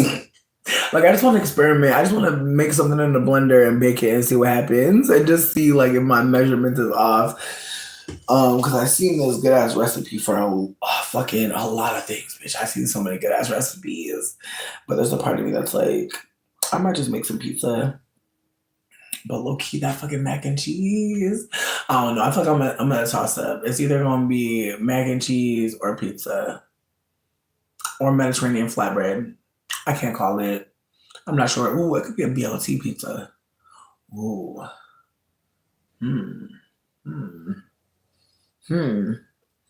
Thank you. I'm grateful you told me. Also, last things last, there was a dinner that happened on Sunday and on Saturday, which was really nice. But basically I've tried to start a Discord where people online who are wanting to talk are talking. And so I know some folks want to just share sometimes, and I'm grateful that folks let me share as abundantly as I am. But I'm aware that there are a lot of people that need to talk, and I know that we're not gonna all get on camera. That's just fine. I know we're not gonna all want to be talking at all. That's just fine. But if you want to text, there's a way to text while we're at dinner. There's a way to be on the video. There's a way to be on the chat. There's a way to just listen in from outside the club. So just keep that in mind if you were worried about coming to dinner and being perceived, like if you don't really want to be bothered, or if you want to just listen in. Like I feel like that's the thing. Like there are a couple people who come to dinner and they just kick it, and they'll be in the chats or they'll be posting, but there's two places. There's a text thread where if you want to talk about something on Sunday, you can put it in there so other folks can be on the same page with you. And then there's the voice room. And again, it's only called Sunday dinner because that's what a bitch had at the time. But it doesn't have to only be on Sundays. And so I wanted to put that out there that if anybody felt like they wanted to do something else or a different day, they could. But I also want to say that Ren, one of the mods that's in here, suggested that we start a book club, which is really fucking exciting because honestly, like imagine a book club, how exciting. And so Ren has been kind of like taking their time getting that together, which I'm really excited about. What else is happening on there? Ooh, Sierra, AAA Mommy, who's in here, offered to do a cooking class. And I'm really excited about that because honestly, like I don't really know how to cook. I just be throwing stuff together and it be working sometimes. But I'm still trying to learn the fundamentals and why stuff does certain stuff. And so I'm really grateful for them offering that. And so if anybody had any ideas about things that they might be able to offer in terms of classes or just skills, but also if there's a skill that you want to learn, like let's figure this out. Because I think, unfortunately, a lot of us are not going to get to hang out together. Tragic, but true. But what I do think is possible is for some of us to be able to at least hang out in digital space together. And it's been helpful. I know some folks in the chat have made friends and are linking up. Like there's like two people in the chat who are actually about to go to a concert together because they met in the chat, which is really cute. And so I just want to put that out there that like the idea is gift-based economy. The idea is so cute. But the idea is basically like, some of us got some shit, some of us got some time, some of us got some communication. I almost sat in the wrong chair. Some of us have access to certain things, some of us need access to certain things. And so I feel like that's really the idea is equity and considering how much we have to offer. And so I'm hoping that we can figure something out because I do not know what else is coming, but maybe we can sometimes catch a movie together or eat dinner. Me too, honestly. Run is so amazing. Run is so dope. And then also like just being able to listen to a book together. Like there's so much there. But I'm wondering what it looks like to because like I want to be also super candid that there's been a desire from two different people, one person in the group and one person not in the group, who said that they would like for the group to remain how it's been with only people of color and no white people. And I want to be super candid with you. I'm not against that idea. However, I do want to be a part of a group that is mixed, mainly because I do believe that having more than one group will help both groups in many ways. And I also think having more than one group will allow us to be sharing with each other in a way that's equitable. Because again, there being a group of people that are not women and not women of color, that means that there's going to be people with privilege and access in there that need to be behaving in a particular way, need to be open to accountability and be open to asking for support. And I know that that's not something that is happening right now. Like, I know there's a lot of white people who don't know what the fuck to do. And again, I am not saying I have any fucking idea, but I'm trying to get people together so we can talk together, so we can figure out what the fuck we can do together.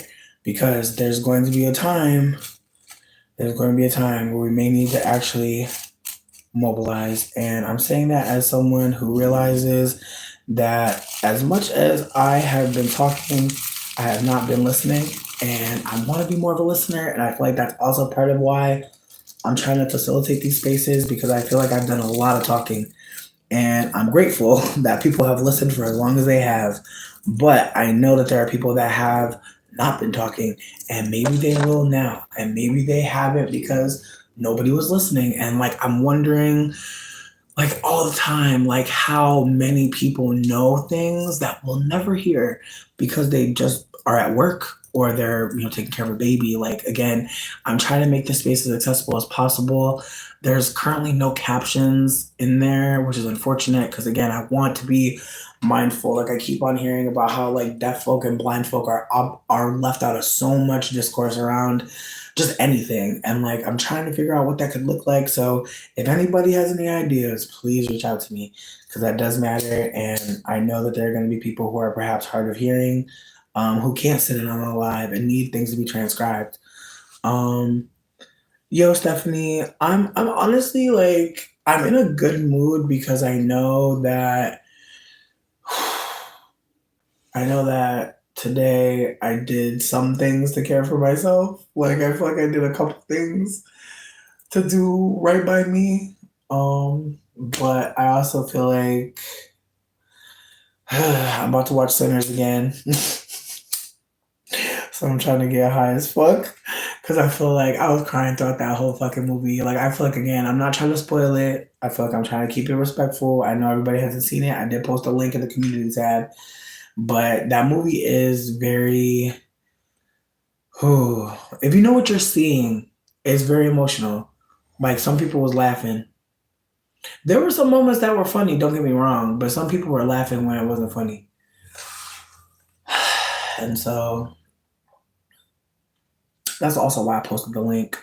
because watching that shit around white people was weird. Like again, it's the way that like it's hard for me sometimes to acknowledge like being around white people weird as fuck because I feel like again I was trying so hard to be like not all of them, and now I'm just allowing myself to be honest. Like it is weird, and like it was weird, and like watching something like this around white people is hard, and like again, it's the way that I wasn't being honest with myself. So how the fuck could I ever say that shit here? But again, it's the ways that it was a weird experience. I don't think that anybody needs to be subjected to that. And on top of that, just hearing that somebody white got beat up, that means that white people know that somebody white got beat up. If I know somebody white got beat up, somebody white knows they got beat up too. And so with that being said, it happening in Conyers, Georgia also lets me know the worst white people heard. The worst heard that white people got beat up. And so with that being said, I would just rather folks take care of themselves. I know going to go see this is exciting. I know. I was there. But it's worth it to maybe consider like just ways that you could be getting hurt, or ways that people might not be in a good space to like see this shit. Because again, there was a lot of black liberation happening, and in the ways that like there was a lot of black joy. I'll say that there was black joy in this movie, and it being 2 hours long is annoying because it seems like there was so much information. It should have been a series. Like that's my only real anger is that it should have been a series. He should have been able to flesh out a lot more. Some people won't agree with me. That's fine. But I did think that. I feel like any movie being 2 hours, like sweetie, like it's a series. But maybe you wanted it to be the seed, you know? But why would I be mad that I'm mixed? That's wild as hell. What am I mad about? You keep hearing about it. You need to watch it. Me too. Thank you so much. Yeah, somebody white got beat up in a movie theater in Conyers for being racist. They were being anti-black, and so I want to just put that out there right now. If anybody black is not wanting to go for fear of just any reason, again, it's the way when I was in there, I was noticing that like the movie was eliciting a call and response, which basically means that when you're watching something, it makes you want to say something. It makes you want to talk to the screen, and people accuse that of being a black thing, but if it is, it is. But also, I think it's something that people would do when they're watching something and they're engaged. Like, I feel like people again try to demonize behavior that Black people elicit, but again, it's the ways that like talking to the screen can be cathartic, especially when some shit is scary as hell.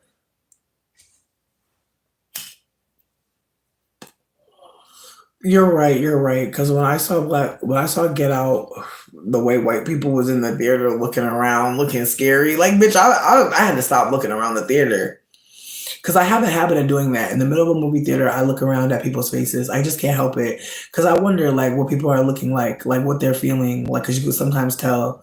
And it's the way like nobody was engaged, like except for black folk, but like the white folk, the non-black folk, everybody else was talking, and it seemed like we weren't even at a movie. It was very weird. It was weird. Some people were acting like they was at a social gathering. It was very strange. And again, it wasn't black folks operating like that. The black folks were engaged with the movie. Everybody else was doing something else. I would be real. Even me. I'm yelling, and black folks were not yelling at the screen. I was yelling. At some point, other folks joined in, but I do think. Actually, let me not lie. I feel like there were other people yelling. I don't know their races. I don't know everybody race who was yelling, but there were white people at some point after I had yelled who were yelling with me. But that was only after the white people got shot up. But I still feel like there was a moment when I first yelled where nobody yelled with me, where I was the only one yelling, and it felt scary because I was like, are they gonna beat me up? But then I have to remember I'm an 18 wheeler. That's a good thing. That's one good thing about being a big fat bitch. People be thinking twice. Cause if you run up, you gotta really know you're gonna kill me, bitch. You gotta really know. And I feel like I'm so grateful. I'm just so grateful. And the money is just so fucked up right now. Can't nobody buy no guns. Thank God. And here's the thing. You could stab me a couple times. I still got more. You're gonna have to juke and twist, bitch. You're gonna have to juke and twist. Honestly, bitch. You're gonna have to juke and twist. I'm gonna still have more. I'm gonna be able to take a couple hits off the knife. I'm gonna be able to take a couple hits off the razor. I'm gonna be okay, bitch. They just have to put me back together, ho. They just have to sew me back up, bitch. That's it. Exactly. Exactly. And again, Black Panther made folks feel good. And again, it's the way Black joy is monitored in this country.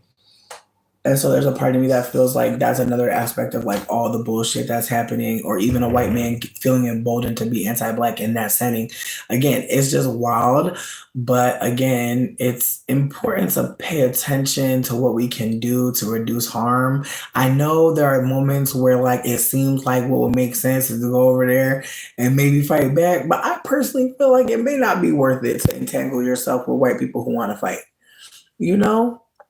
Like I feel like there are white people that want to fight, and it's awkward. It's awkward because you really don't know why they really want to fight, and you really don't know. Like again, someone white being racist, and or so anybody being anti-black, and like coming at people, or in a setting where we're all together. Like it's just like, what do you think should happen next? And like we don't know. And so again, it's the way that like nobody has rules for society. Really. And as much as folks are aware that there's a desire to get black folks to be angry, it's just very much like, of course, they would act a fool in the place where you pay to sit down and watch something. Like, of course, that's where white people would act the fool. Like, it's actually so sick. It makes sense. Because again, it's the way that it's a dark theater. It's the way that you don't gotta have no ID to go up in there. Don't nobody know who the fuck is up in there. And so it's the way that I feel like movie theaters about to get weird. I don't know. I don't know. It's a strange thing. It's like you go in and you watch a movie with a bunch of people, but in retrospect, I feel like, hmm, maybe that's another part of society that just must be like reappraised. You feel me? Like it's awkward, but I don't know. We can move off this topic though. I feel like, as I said, I'm trying not to spoil the movie, but it's very much. I don't know. I'm excited to watch it again though. I also propose that we watch it again at a dinner coming up. So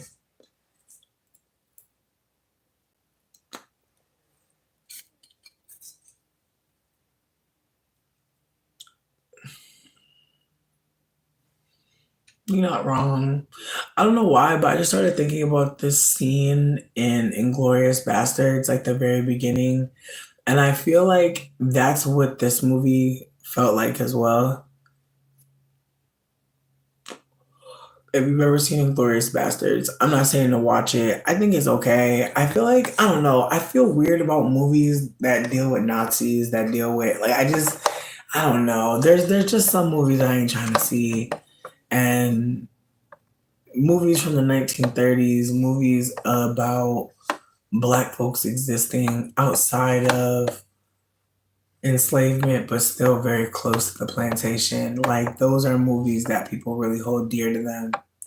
And I feel like there's a part of me that feels like this movie is gonna be one of those movies where people pass it on like a color purple. Like it feels like that.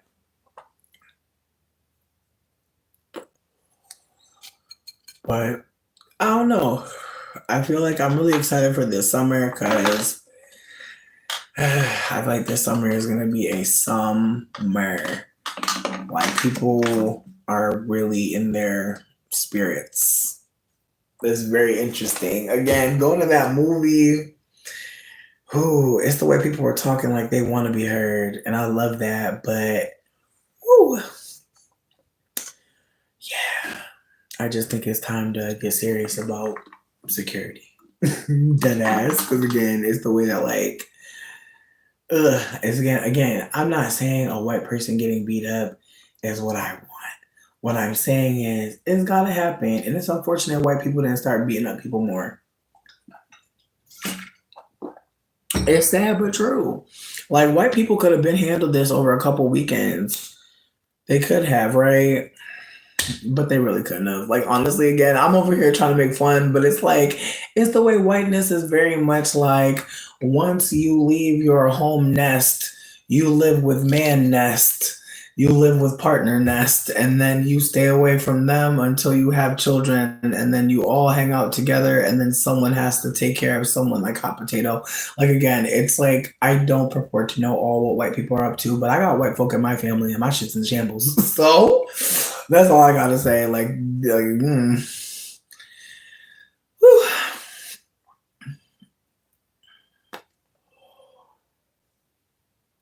That is the wildest question, and it's wild how you brought up Bill Cosby because I literally thought about him today too. I literally thought about how like there are when we're talking about Shannon Sharp, it's like if Shannon Sharp, like here's the thing, there are some people that need a sexual experience that we all don't understand to get off. I'm not trying to do too much.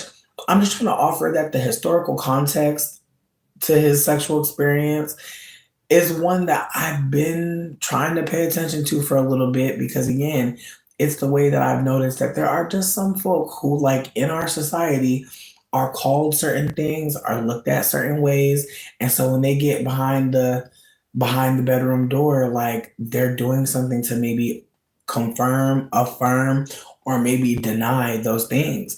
And we have to hold that, like, we don't really know what people's sexuality is because we look at them. But it is fascinating that people said that Shannon was gay for so long and that he's just kept on coming out with like confirmations that he's not queer, that he's very much a straight cis man. But one thing that I think, and I know some people may not care or want to hear shit like this, but there are people affected by white supremacy in a way that we won't understand. And I'm not trying to make it seem like I'm not trying to make you understand. I'm just trying to offer that, like, unfortunately, because of white supremacy, like think about it like this. Because of white supremacy, there are some black folks that literally go out of their way to prove that they always got money. Like it's the way that like that person has so much worth beyond that money. But white supremacy does what to black people? White supremacy does deny black people so much and does project onto black people a certain lie. And so there are going to be black people who are going to go out their way. And that's another thing too. I see such a fight right now against like black bourgeoisie, black folks that have money, because unfortunately they're maybe realizing in this moment that like having the money isn't the it doesn't matter. And again, I have so much empathy for people who thought that they could fix it. Again, it's the way that like I remember like putting on a wig. I thought I could fix like my texturist ideas about my hair. I thought I could fix the way I felt about my body because I'm wearing clothes that shape me in a certain way. Like it's the way that sometimes in our society we think we can figure out a fix to this shit. And again, I don't want anyone to feel like they have the just know that that's what they were trying to do. But sometimes you try to take on the colonized oppressed behavior on in your own hands, and that doesn't make you a bad person. It just means that like you're holding on to an idea or even just a way of living that may feel safer, may feel more real for you. I don't know. I'm just trying to hold that like I definitely thought like at some point like as a fat person like I can do something about being fat. I can do something about being ill received in this or that way. And unfortunately, for a lot of us, I think trying to fix yourself so you're not offending white supremacy, trying to change how the fuck people are perceiving you, that you can get caught up in that for a long time. And so I don't want to ever act like I don't understand because I unfortunately do. Trying to put yourself in a position to where why wouldn't they like me? Why wouldn't they accept me? I get it. I do. I get that shit very much. And being so hurt, like when it's just so obvious, like you're not gonna be getting, you're not getting what you think you thought. You hoped, you assumed, and again, it's and again like that whole experience of people just confirming that they're anti-black, people just confirming, people just being candid. And so I don't want to ever make it seem like I don't understand what it's like to like do something to yourself, hold yourself in a different way, talk differently, say different things than you would say because you want to be in the room. I do not want to ever be like, I don't get it. But at some point we do have to hold that like it wasn't you. It was the room.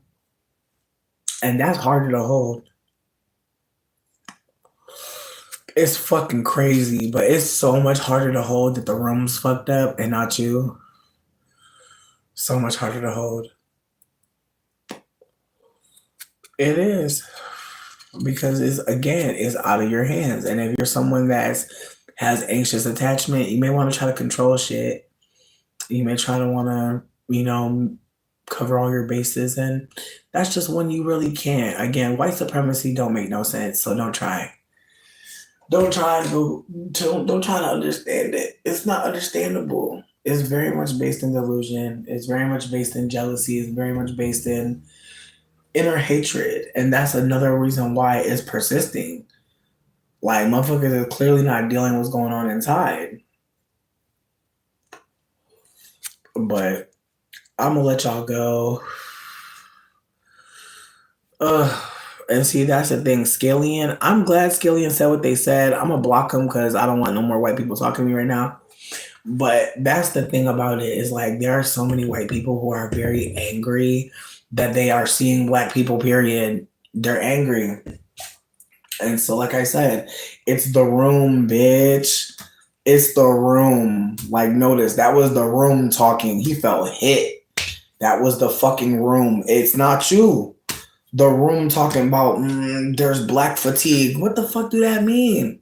It means that he expected whiteness to always be motherfucking front and center. He had an expectation, and instead of remaining to be teachable, he's decided to close himself and be anti-black. It's not that motherfucking hard to understand, but unfortunately, it is because some people want to understand it from like a realistic point of view. There's no realism in it. It's all based on hating themselves. That's the justification that they make. And it just got me a little bit fucked up because it's the way that whiteness is a fucking mutation, bitch. It's not a race, it's a mutation. It's a fucking mutation. And they have treated themselves like they are something special. And to be special, they felt like they must degrade others. Once you say you're special, bitch, you gotta motherfucking make other people feel unspecial. And so that's just the thing about it. White supremacy will always equal everybody else being devalued just differently. And so we have to just hold that it's all white supremacy, is all connected. And we have to be against it all. And we cannot be on it's some of them. No, it's all of them. And I'm not saying that we're going to beat them all up, but some of them should be beating some folks up already. Some of them know. Like, it's the way every white person that's acting like they're not racist know somebody racist. Well, why are they still here? You hear me? And getting back to Shannon Sharp before I dip out for real. I'm not trying to make it seem like how he was talking to that white woman was okay. I'm not. What I am going to say, though, is that I am sure, bitch, that conversation was a part of their fucking dynamic from fucking jump. And I know some people don't want to hear shit like that, but it's the case. There's a lot of men that will let you talk crazy to them, say wild things. I'm not a you could kill me, you could choke me type girly. I'm not that girl. But it's some men that I said I'll do a lot of things, and bitch, I'm grateful that I'm not on nobody's TV because sweets, like again, it's the way that like sex work and doing sex work will have you say a lot of stuff. And so that's why I know like y'all been talking like this. That's how you got the recording so fucking easy. Again, I'm not saying that puts her less in danger. What I am going to say, though, is that she's been involved in something and he's been involved in something. And again, it's the ways that, like, this is nothing. Well, how they were talking is nothing. I hate to tell you that. But there are some folks that actually need to dress up in the shit. There's some folks that dress up like they own the plantation. I swear to God. I looked into it, bitch. I went down the rabbit hole because I really just wanted to see how deep it goes. I really just want to know how deep it got. And it's reenactments, bitch. It's reenactments. It's clothes. It's whole things. But again, I'm trying to come at it from a place of harm reduction and acknowledge that like there are some folk that really want that in their relationship and they're asking their white partner for this. It's unfortunate to know this. But as a sex worker, I unfortunately know about way too much already, bitch. I know about way too much. This felt like one that I could actually maybe help some folks with, but some of the shit that I know about that's out here is so wild. It's wild. And I'm not trying to shame nobody, but it's people that like, sweetie, I just found out there is people that pretend to be birds. Like, no shame! I know you about to be. I'm sorry. I'm not trying to shame nobody. But it's people that literally they gotta pretend like they a bird to get they nut. Like they gotta literally dress up and like put feathers on them and like walk around like a bird. Like, sweetie, I swear. So it's like between me and you, there's just so much. There's just so much. And it's like, how do you find out you want to fuck somebody like an eagle? How do you feel? How do you figure out sexually you're a pigeon? How do you figure this out? I don't know. But again, it's people that dress up like wolves, bitch. Said no, I am disgusted. Jesus Christ. Whoa. Not why do I work there? Get out of here. Get off me. You're fucking crazy. White people are fucking wild. Like, white people are in their era of say anything. Like, they really want somebody to cuss them out. It's like that. I'm denying so many white people a cuss out right now. I'm not even going to do it. No. Mm-mm. Feel free to go on YouTube and watch some fucking Real Housewives clips or some motherfucking Love and Hip Hop clips, bitch, because it's the way some people really want you to go back and forth right now. And it's like, no, thank you. No, thank you. No, thanks. Like, you can go and watch some Erica Mena clips. You can go and watch the Real Housewives in New York. They stay boxing.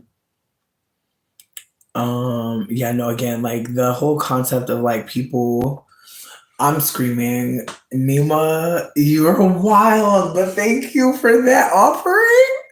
Again, there's people into all types of stuff. There's people that gotta wear costumes to fuck. It's fine. But again, it's the way that like I only have empathy for the black folks in the race play. I only have empathy for them. I don't have empathy for the white people because it's like, what are you doing? You know what I mean? Like, what are you doing? What are you really up to? But it's a thing. People are up to that. Yeah. No, Sid, no, it's not. It's not. It's like I feel like that's the thing. And isn't it interesting how like we're at a point now where it's like talking about y'all is actually taxing on our nervous system. And they're like, well, now we're feeling bullied. It's like, girl, I'm like, Pidgeotto, how the fuck did you get there? How did you get there? Like, it's the way black folks said they about to arrest, and white people were like, did they just call my mom a bitch? Like, low key. It's the way white supremacy don't add up at all. It don't add up at all. It's the way black folks said, excuse me, is this thing on? We're asleep. And it's the way white people were like, head gonna blow off. Like, that shit is fascinating. Like, it really makes you think about language and like what the oppressor hears when the marginalized speak. Like, what they really hear. Are they listening to hear? Doesn't seem so. It seems like they're listening to respond, which means that they are in a triggered state. And so, as I said earlier, how do you help people that don't know that they need help? Like, that's the thing. That's the thing. And it's like, it's the way I know so many people don't want to help nobody white, and I get you. But it's some white people that I know for a fucking fact, like, if nobody tells them what to do, they're going to just like look around looking goofy. And it's unfortunate to say that, but it's a lot of white people that have no idea what the fuck to do. They ain't been listening. They, like people said, been saying mutual aid for a long time. And it's the way, like, I got into a back and forth with somebody talking about, who was it? Fucking Meg, like, I don't want to say I got into a back and forth with Meghan Markle. That sounds crazy.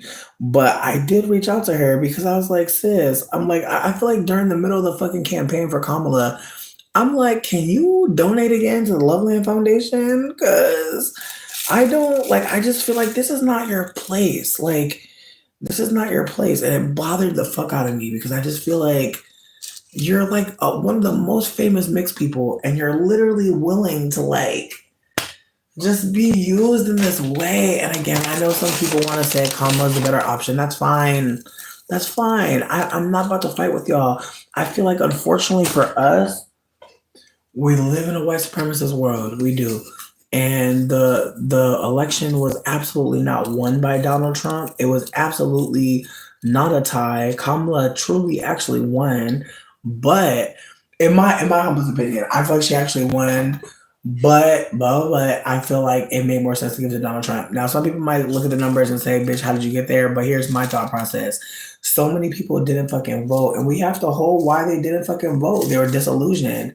But if folks, if it was if only 60% of the country voted, doesn't that mean something? But again, it's the way this country is run by rules that don't make no fucking sense. So if 30% of people didn't show up, that really means something, but it didn't. And again, at this point, I'm sure all the people that voted for Trump, well, maybe not all, but it's the way that all these white people have been popping out recently. Like, I'm so sad. I can't believe this happened to me. I'm not laughing at you. I'm just like, I wouldn't tell us all. Like, I'd be feeling bad for saying that I didn't fucking vote, but I know, like, at the end of the fucking day, I know why I didn't vote. And I don't care if people are mad at me for not voting or feel away. Like, that's fine. Like, you can feel your feelings. Like, that's feel however you want to feel. But my thought process genuinely was they're both playing in our fucking faces.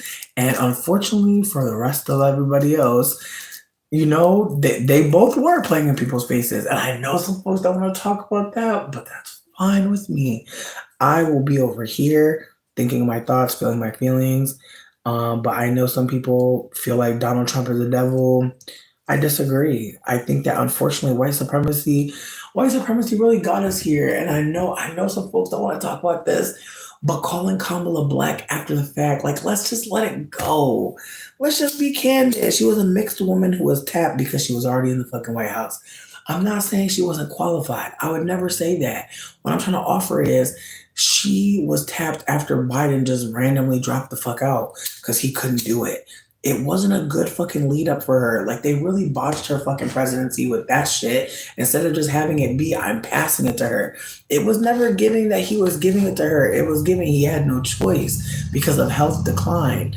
And it's really fucking frustrating because, again, it's the way that there were so many other folks that could have probably been tapped, but she made it polarizing. Like, we're in a time where it's very clear who's not black. It's very clear. And My Was World has a video that was like, why it's hard to tell who's black right now. And it's frustrating because, again, as I do more and more researching and reading and listening to black folk, it's just like, it's like Kamala didn't just lose because of Trump and white supremacy. It's also because she was gaslighting folk. Like, she was not holding her mixed identity correctly, and it's unfortunate. But again, folks don't want to talk about that part about it, and it's frustrating because, again, it's the ways that, like, we can acknowledge that she's a whole mixed woman, that she utilized blackness to think she was gonna get a slam dunk. And even though many black people did vote for her, unfortunately, because she was being erasing, and also because she is a woman, let's be real, people really hate women. Like, I feel like it wasn't just her being erasing, it was also her marginalization. It was already counting against her. It would have been in her best fucking interest to say, hey, I am mixed, and again, it's the way that people are talking about how her family was like the Brahmin Indian folks. So like her Indian side, not even like the Dalit or whatever. Like, no shade to anybody. If I'm saying that wrong, please check me. But basically they were saying like your people wasn't even the deep dark skinned Indian people. So folks are feeling like she was doing a lot. And again, it's the way that hmm. I feel like I've seen more videos of her laughing than anything. Like, I feel like that's the thing. I don't know who the fuck is in charge of taking videos and pictures of her, but I just feel like I'm always seeing her in a way that's like kind of jovial. And I'm not saying that's a bad thing, but I'm saying that, like, unfortunately, like, she just looked like she was down for the ride. It never was giving like, I'm here. Again, I know some folks may not fucking appreciate that and may think that I'm being annoying, but I'm a regular ass person who's not really invested in politics that much. Like, I've invested in some ways, but I feel like her as I don't know. Like, I got this vibe like, And then even people saying it's because she's black is so crazy. I feel like that's another layer to this. Is I really feel like that's a part of this too. It's like folks making it seem like she was the black option and folks didn't want the black lady to win. I feel like there's a part of me that feels like that's part of this. And I feel like I wish that I can contextualize it better. But again, if she was naming herself as a fully mixed woman, would she have even got that much black support? That's another layer to this too. It's a Rubik's Cube. It's a Rubik's Cube. Because if she would have said she's mixed, would black folks have voted for her? Would they? I'm not saying black folks wouldn't have known she was the better candidate, but that is what white people think. I want to be candid. That's what I think is part of the is them thinking y'all are mad at us because we didn't want somebody to win who we didn't see as black. And again, she's not black. It's okay. But again, it's the way that that's what people are leaning on is her blackness is why she didn't win. When actually there were many reasons. And the numbers spell it out better than anything. The numbers spell out disenfranchisement. The numbers spell out people who couldn't get to the polls and maybe didn't want to. The people that already felt disillusioned by Trump rising and anti-racism. You hear me? Like, it's the way that, like, leading up to Trump, there was a lot of shit going on. The 4 years of Biden wasn't feeling protective, loving, supportive, nothing of the sort. And after 4 years of Trump, I don't know what the fuck was what we were expecting with white leadership, blue or not. Again, it's the way white people don't know what the fuck to do.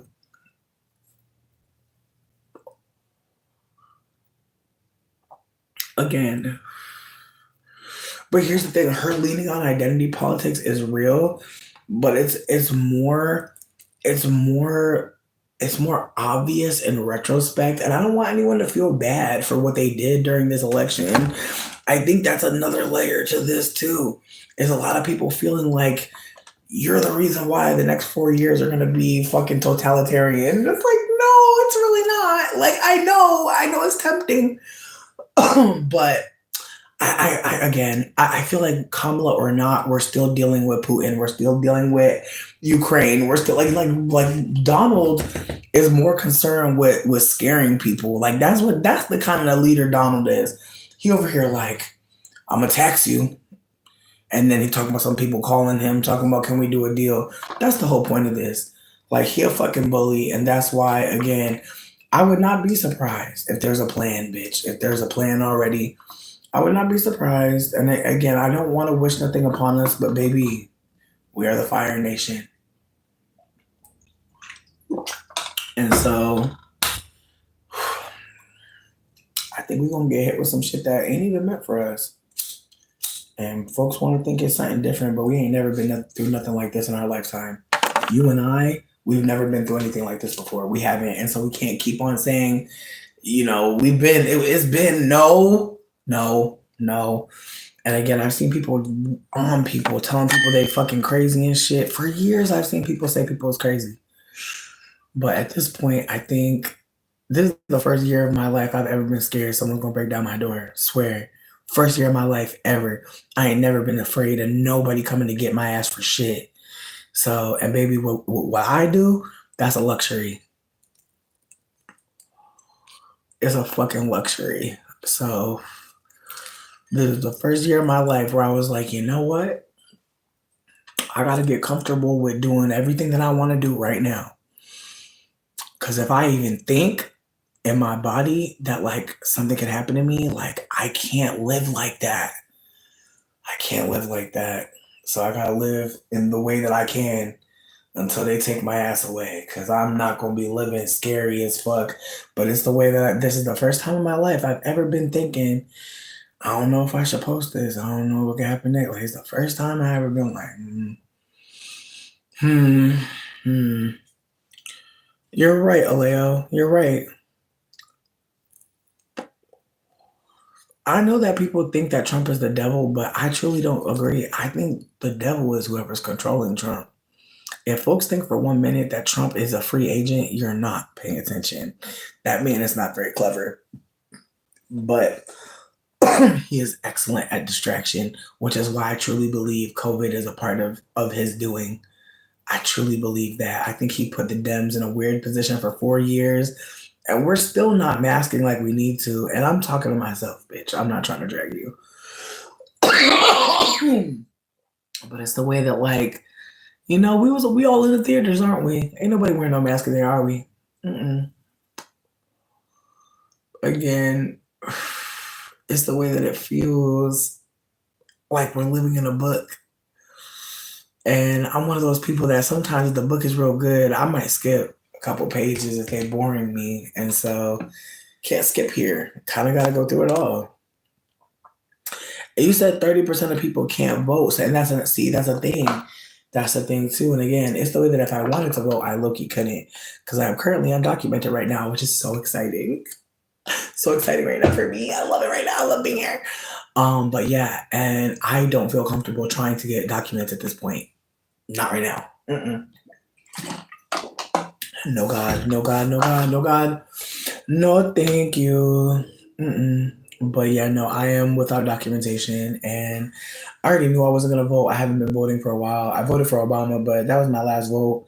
I only voted for him one time. The second time I was disillusioned, honestly. The second time I was like, eh.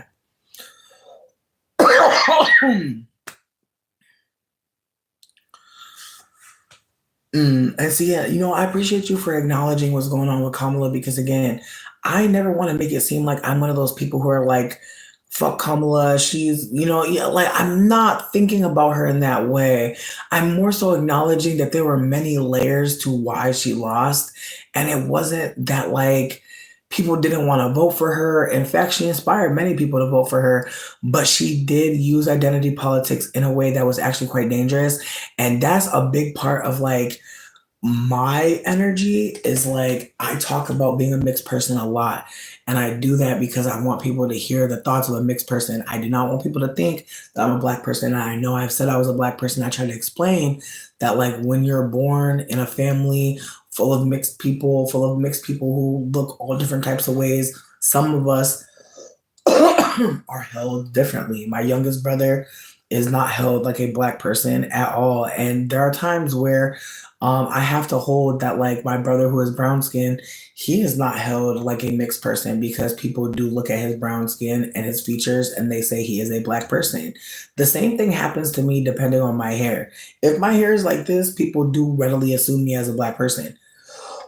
The moment I put on a wig, the moment my hair is anything less than a 3A, people start to wonder, like, where are you? Where are you coming from? And again, that is privilege. Like when people don't know how to address you, because we have to consider when people look at you and they have a word, they have a legacy, a history, some sort of harm to talk about with you is a different experience than when people really don't know where you're coming from, where your people are from.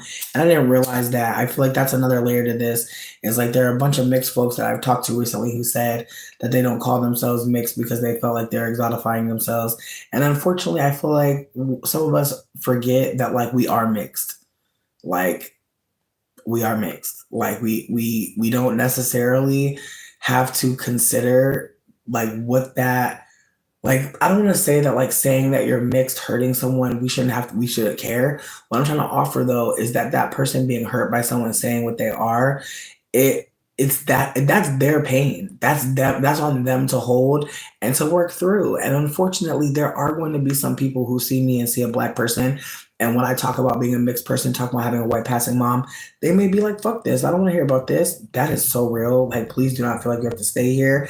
And I'm sorry, and I will never stop saying sorry for being in black folk business in a particular way, thinking I was a black person.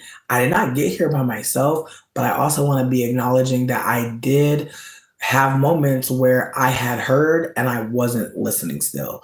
And so I want to be candid that like it did take me some time to actually hold that I wasn't a black person. It wasn't overnight. And there are still moments where I talk to somebody and they'll notice like that I don't say certain words or I don't use certain language. And I'll be trying to explain to them and they'll hold space for me, but I know some people won't appreciate it. I know some people may feel weird about what I did. I know some people may not appreciate me anymore, and that's okay. I just want to acknowledge that like there was a moment where I had to hold that like some of the care and support I've gotten I didn't deserve. And it's not because I think that I'm unworthy. It's because I know that there are Black folk that want to support Black folk.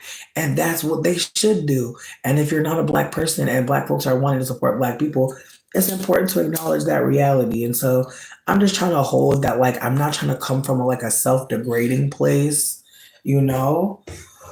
I'm not trying to come from a I am or I know anything. I'm just trying to remind myself to stay a listener, like listen to hear, not listen to respond, and also consider that I really don't know and that I should just keep on listening and reading as much as possible. But there have definitely been moments in my life where I definitely assumed that, you know, something was for me, where I was told I was a Black person, where I was actually told I was stupid for thinking of myself as a mixed person. And so I want to hold that like getting to this point was not easy because there were a lot of people who kept telling me that I was unintelligent and a lot of other things. And I think that at this point, I truly believe not acknowledging having a white passing parent or having a white looking parent or having a parent that is perceived as non-black but who is taking up space in blackness, I think that that makes sense because I've seen myself white women who were not mixed, who were white, who were taking on black aesthetic, taking on black vernacular in order to like seemingly be in the same reality as their child. And so I want to be candid that there's experiences that we are not talking about within mixed community, and perhaps doing so will be helpful to somebody. But I'm not going to sit up here and act like it's not off-putting for somebody to hear I thought I was black. That might be an awkward ass conversation, but I didn't think I was black in the way that like I thought that, you know, I how do I explain this? I feel like hmm and see, that's why I want to just talk about this other creator again for a moment. Falasi Noor has a video called Negresence, and it's basically a video about like realizing that you're a black person, like realizing like that, like, you know, certain things pertain to you, realizing that they're talking about you when they're saying this, noticing this or that, hearing about this or that, and trying to learn things in school. Meanwhile, on the news, you're seeing Black Death and like feeling like, well, what is the point of me like doing anything good for myself or treating myself? Like, just again, all the thoughts running through Black folks' mind when they're coming of age. And even coming of age is a crazy thing because it's not even about coming of age. It's like brushing up against white supremacy all the time and like having to hold that, like, there's people expecting you to behave a certain way. There's people out here holding you a certain way. And so I want to just hold that, like, Falasi Noor, PhilosYnoir.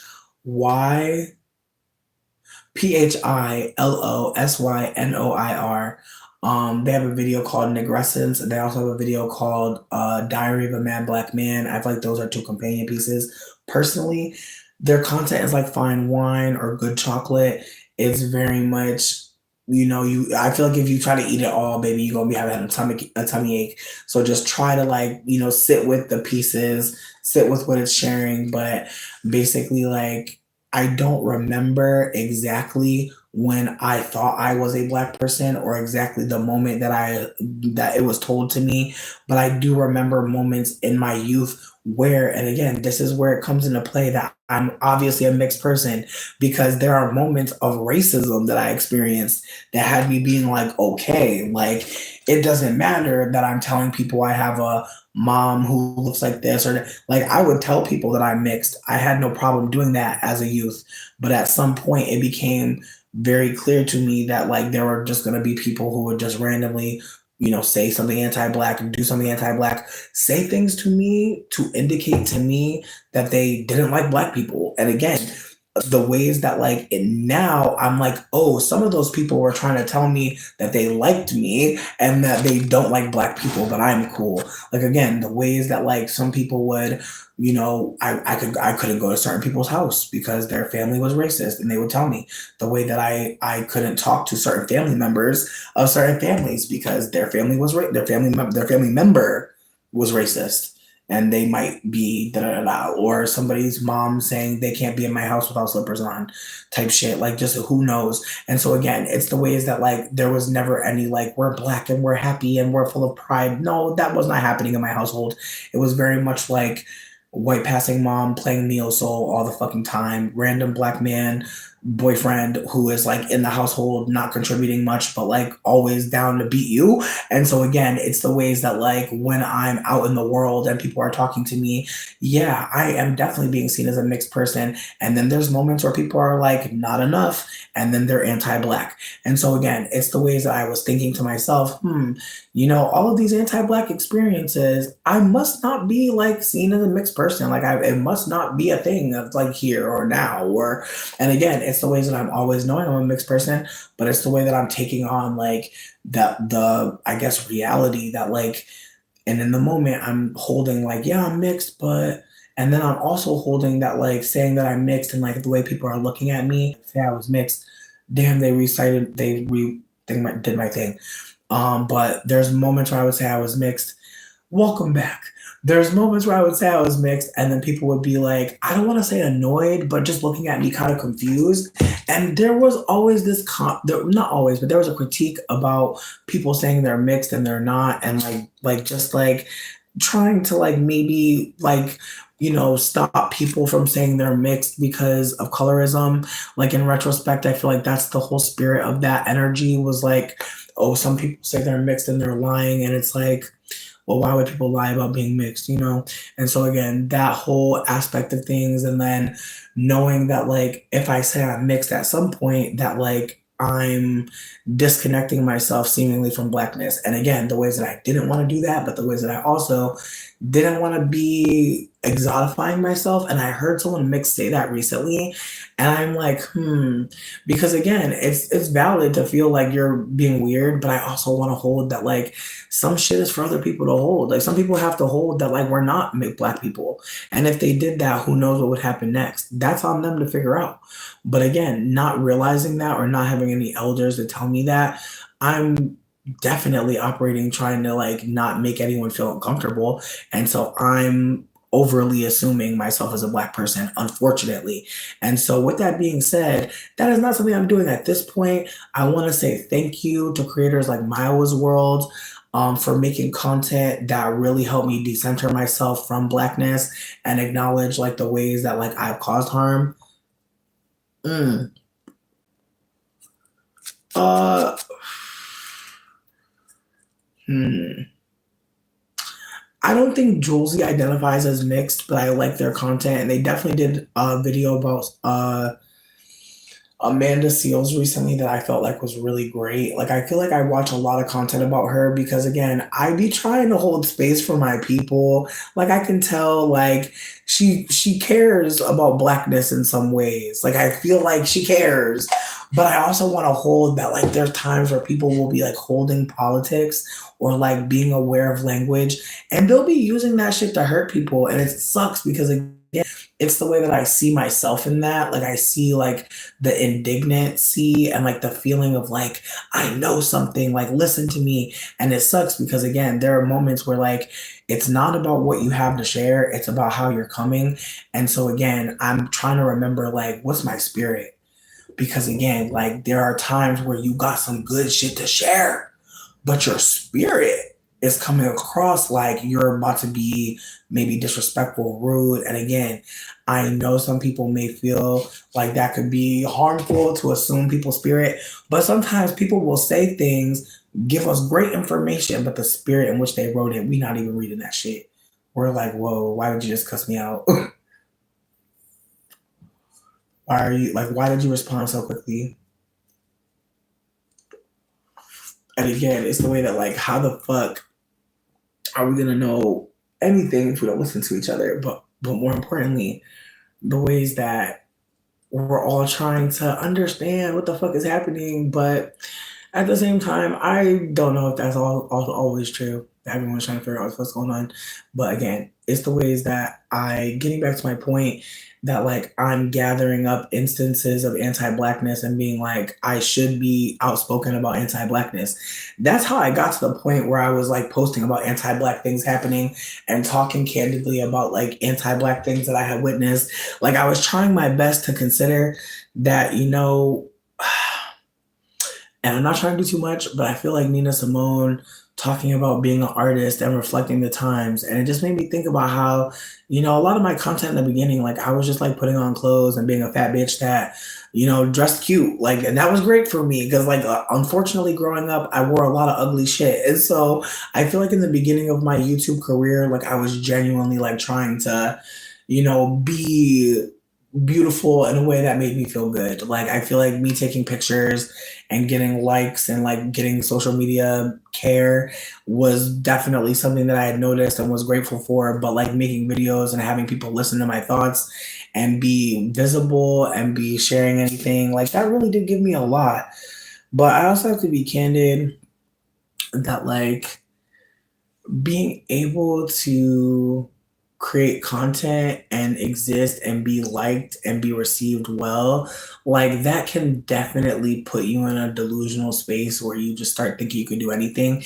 And it makes me think, and this is unrelated as fuck slightly, but it makes me think of when Kim from The Real Housewives was helped so graciously by Candy.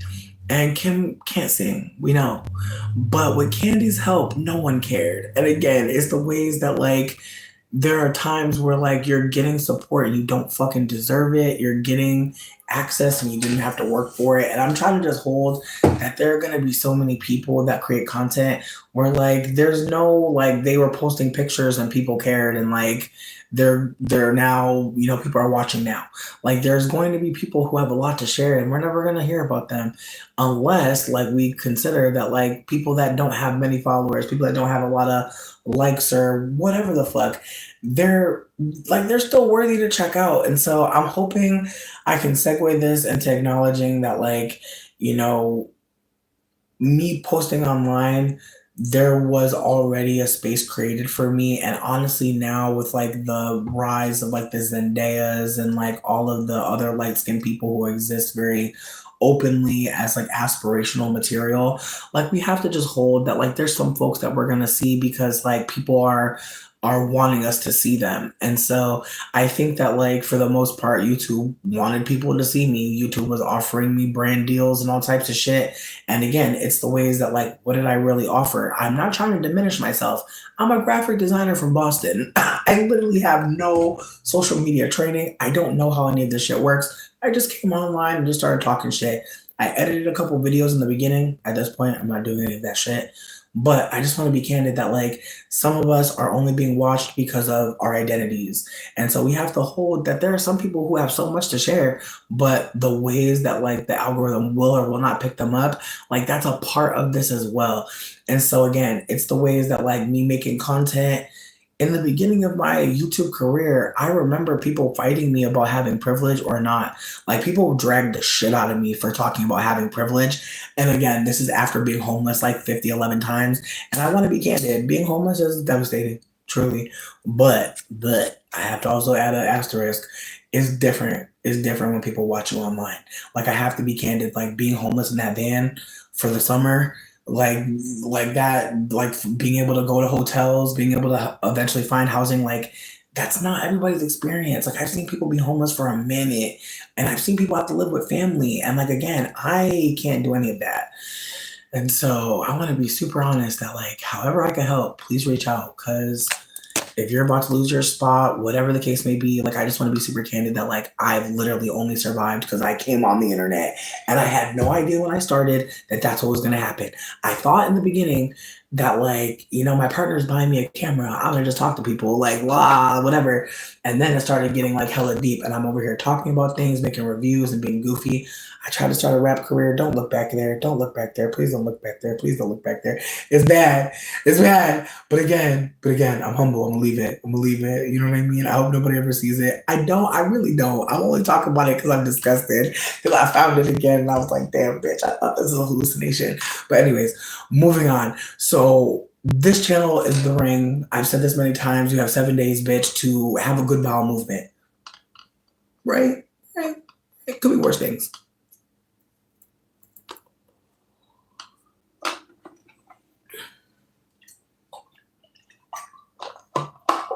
Listen, let's talk. Let's talk off the live. Like my Insta is CH0NKYBUDZ. And there's one that's BUDZZ, like two Z's. So it's Chonky Buds. Two Z's or one Z, but I'm gonna be real with you. The one that says Chonky Buds, that's the one I'm on. Also, hey Johnny, I saw you come in. You had to move back in with your dad a month ago. Again, like there's so many people having to move in with people, having to figure out what the fuck they're about to do. And I want to just suggest again, findhelp.org for anybody who doesn't feel like reaching out directly. That's fine. That's fine. Do what feels comfortable to you. Going through crisis will have you reaching out to all types of people. So trust me, I know. But with that being said, findhelp.org, that helps with food, finding food. I'm getting dental care from findhelp.org. Just want to put that out there. It's localized care, community care. They have medical support on there. There's food. Absolutely. And not just groceries. Like they have hot food. Like I found a spot out here that does hot food every day except for Tuesday. But then I found another spot that does hot food on Tuesday. I don't know what the offerings are for real. In terms of the hot food, I know I got a bunch of canned goods and stuff that weren't bad. Like they gave me a bag of powdered milk too. They gave me some stuff for if I had a baby too. So just a PS for anybody that got children, reach out. Well, I'm not saying reach out for like anything not specific, but I want to have a bunch of powdered milk. If you need powdered milk, I got a bunch of canned goods. I know I'm not going to eat. It's like veggie soup. No shade to the veggie soup girls. I'm just saying I know I'm not going to eat that veggie soup. I know I'm not. But because I do have access, like I feel like now I think it might be a good time to start talking about a food pantry. I'm gonna bring it up in the Discord at the dinner, but I really do think that like now that I know where to get some stuff, like maybe we can figure something out. Again, I don't expect folks to be putting too much into community care in this very much moment. Like I feel like please try to take care of yourselves as much as possible. It's very scary out here. Like if you have it to support, cool. But that is why I've been talking about making another Discord or another Discord group for people that are not the most marginalized, for people who are not deep dark skinned folk, who are not Black women, who are not Black queer people. Like I want there to be a group that like can actually be a part of like acknowledging our privilege, but also more importantly, sharing our privilege, sharing in a way that actually makes sense. Because it's the way that I post people GoFundMe's and people be getting supported. It's the way that like a lot of support be happening, but it's all based on like me. And like I would love it to be a situation where once people say what their needs are, they're able to get support in real time. I don't know what that looks like right now. But I want to dream with people if people are interested in that. But I know that I've talked before about the Buy Nothing groups. If you type in Buy Nothing in your city or state, you can also type in Queer Buy Nothing for the queer people. You can also type in Queer Exchange and then your city or state. Trust me, you're gonna be able to find a lot of stuff on there on Facebook. That's a Facebook offering. But Buy Nothing and then wherever you're gonna be. And if you're traveling, check out the other offerings out there. But yeah, no. Oh, Nordia, bitch. It's been a fucking minute. I'm so glad you're here. Thank you for kicking it. But yeah, no, Nordia, like, please hit me for real. Damn, that's a girlie that I went to high school with. I feel like I told y'all before, she was a part of the Unfriendly Black Hotties. I was honestly like, just gorgeous. But I would just be like, because again, I feel like growing up fat, like you're always just walking quickly away from people because you already know like bitches might say something about you being a fat bitch. Like again, I don't know if other fat bitches are here. I know you're here. Hi babies. But I'm just saying like when you're fat in high school, I don't know about you. And even now, I feel like I'll be like let me go somewhere and everybody get quiet. I'm like, bitch, because it's the way I'll be trying to listen extra hard. Like, who's a fat bitch? Who look a mess? Who ankle is ashy? Like, again, bitch, it's the way that like when you're fat, I swear to God, we have supersonic hearing. We're like, who? Who? I'm crying. I mean, again, I just feel like when people are popular in high school, it looks different on the inside, I'm sure, but it always looked like you was having a good time, bitch. The lip gloss was always popping. Like you just looked like you was having a time. And I just remember at prom, bitch, I remember your prom hair. Jesus, you look good, baby. I'm crying, not the outcast. I mean, hear me out. I'm just saying, like, you look fly. Like, even if you didn't feel like you was a part, I just feel like you always look like, again, I just remember cuteness. I remember cuteness. That's all I remember, Nordia, when I see you. I remember like there was like a nickname, Norgy Porgy. Like, again, I remember a couple things, like probably because I'm gay, but I'm just saying, like I just again, I remember being like, damn, because remember, like in the school, like I thought we used to stand outside, and I just feel like you would be standing outside with the smell good, you know what I mean, like sun shining, you know what I mean. I ain't never seen you looking crazy. Like that's all I got. That's all I got. Because me, I would go to school with a Tupperware full of fucking boiled apples. So I just want to be candid. That's why I was noticing people doing well. Like, I was like, well, as long as don't nobody see my Tupperware with fucking boiled apples in it, we're going to be just fine, baby. Because I didn't have no time for apples. I didn't have applesauce at the house. I didn't have no tea. I had to do something. Listen, bitch, honestly, it's the way I was up to all types of shit. So I'm just remembering some good things. Absolutely. Yeah, please reach out. I would love to chat. But yeah, no. I'm trying to remember what the fuck we were talking about. Oh, fucking yeah, so as I was saying, like as a mixed person, I feel like there's going to always be people who will see me or see like that I have black ancestry, and I'm grateful. Like I've said before, like without my black ancestry, child, like I would not have a lip. Like I have seen some shit. Like I know my beauty. I know where it comes from. Bitch. Like, no games. So I'm never trying to be acting like I'm mixed. And again, even the whole concept of like I'm mixed, like there have been so many of us mixed people who have been weird.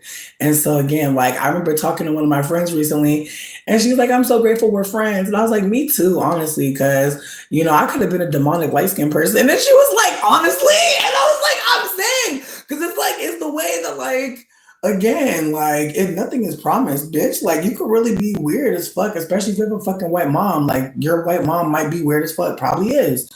And so with that being said, like I'm having a hold that like some relationships with femmes were just not possible because again, like my first relationship with a femme was weird. And like I'm still sitting with how mad I am at my mom for like just how she operates as a femme person and how she moves. Like she's just very much yuck. And so again, it's the way that like you have to like divest from that treatment to be around femmes for real. And I hate to say that, but this is unrelated to fucking everything. And I know it's not gonna make no sense. But I've been watching Love and Hip Hop reruns, and bitch, why the fuck I found out the shit with Scrappy and Bambi? Please, if somebody has been caught up in it and knows anything, please help me. Sweetie, it's the way that it is so clear that Scrappy is parentified. It is so fucking clear.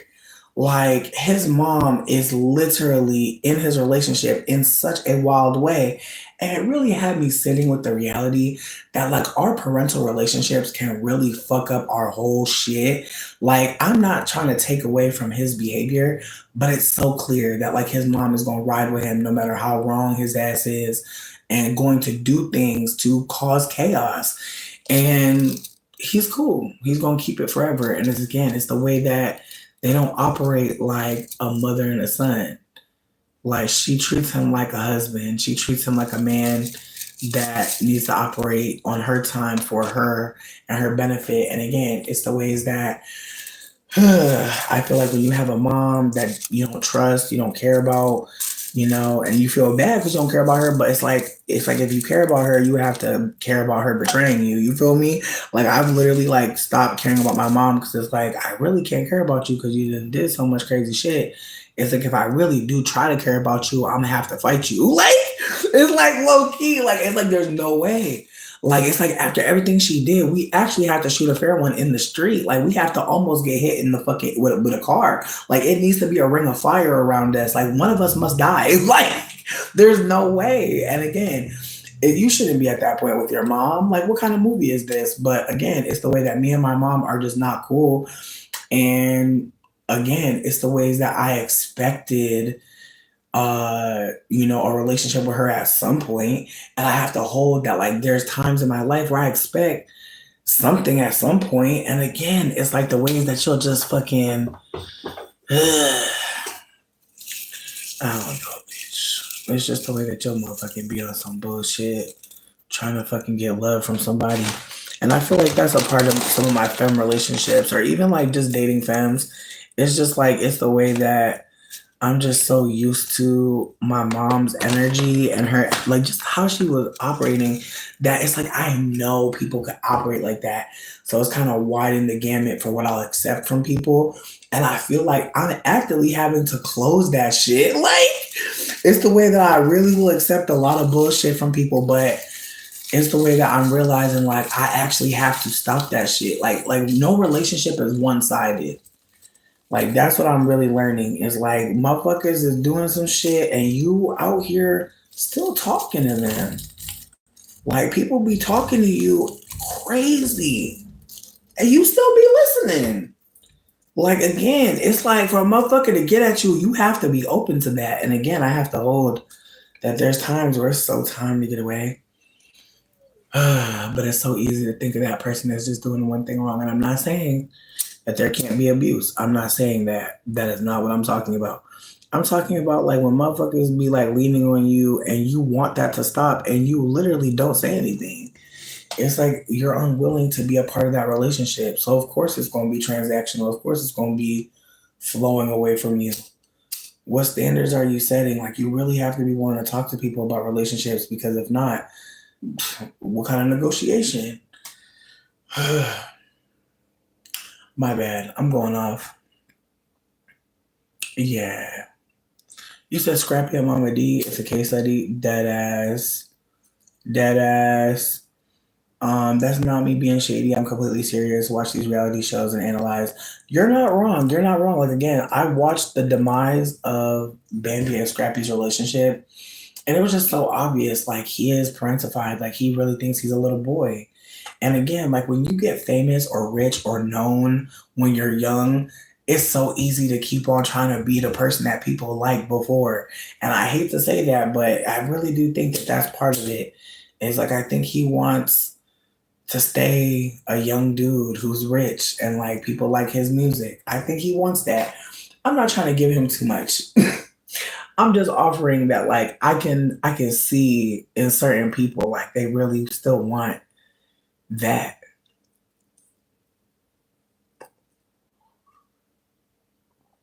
You wrong. We are in a time where a lot of elders they don't even want to be parents. They have the kids. That's all they wanted to do, I guess. But it's the way Scrappy mom brought up that she had to have 15 stitches after he was born. Talking about Scrappy was big. And I was like, sweetie, why do we need to know this? My God. Like, there were just some moments. Ooh, sidebar. I have something uncomfortable to share. Something very uncomfortable. And I hate that I just thought about it now. I hate that I just thought about it now. But I just, what made me think about it was just an inappropriate comment from a parent or from an elder. That's what I thought about.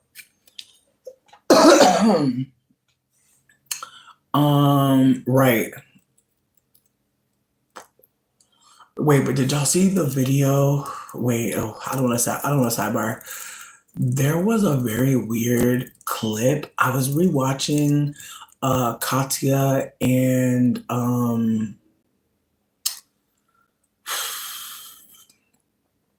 Jinx. They have like a show called It's funny. I like it for the most part. But somehow I started watching clips of Drag Race.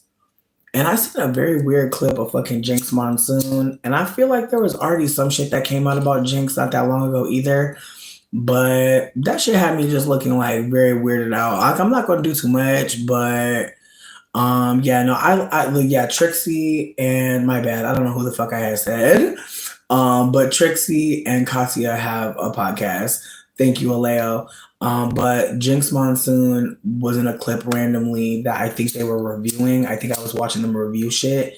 And there was just this scene of Jinx Monsoon. And again, I'm trying not to do too much, but in the clip, like they were using children in the workroom of this RuPaul's Drag Race thing. Like they were doing a challenge and there were kids in there.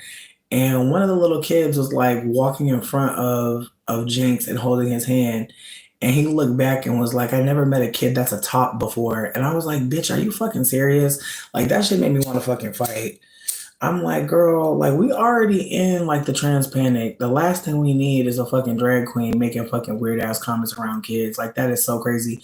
Honestly, and even the kids going into the drag queen workroom is honestly like, again, I'm not trying to say anything about drag queens. I love a drag queen, but I do think that that was unsettling to see for me. I don't know how folks are feeling about that. I'm willing to move on if nobody has a fucking anything to share on that one, but that really did kind of have me like, what are we doing here?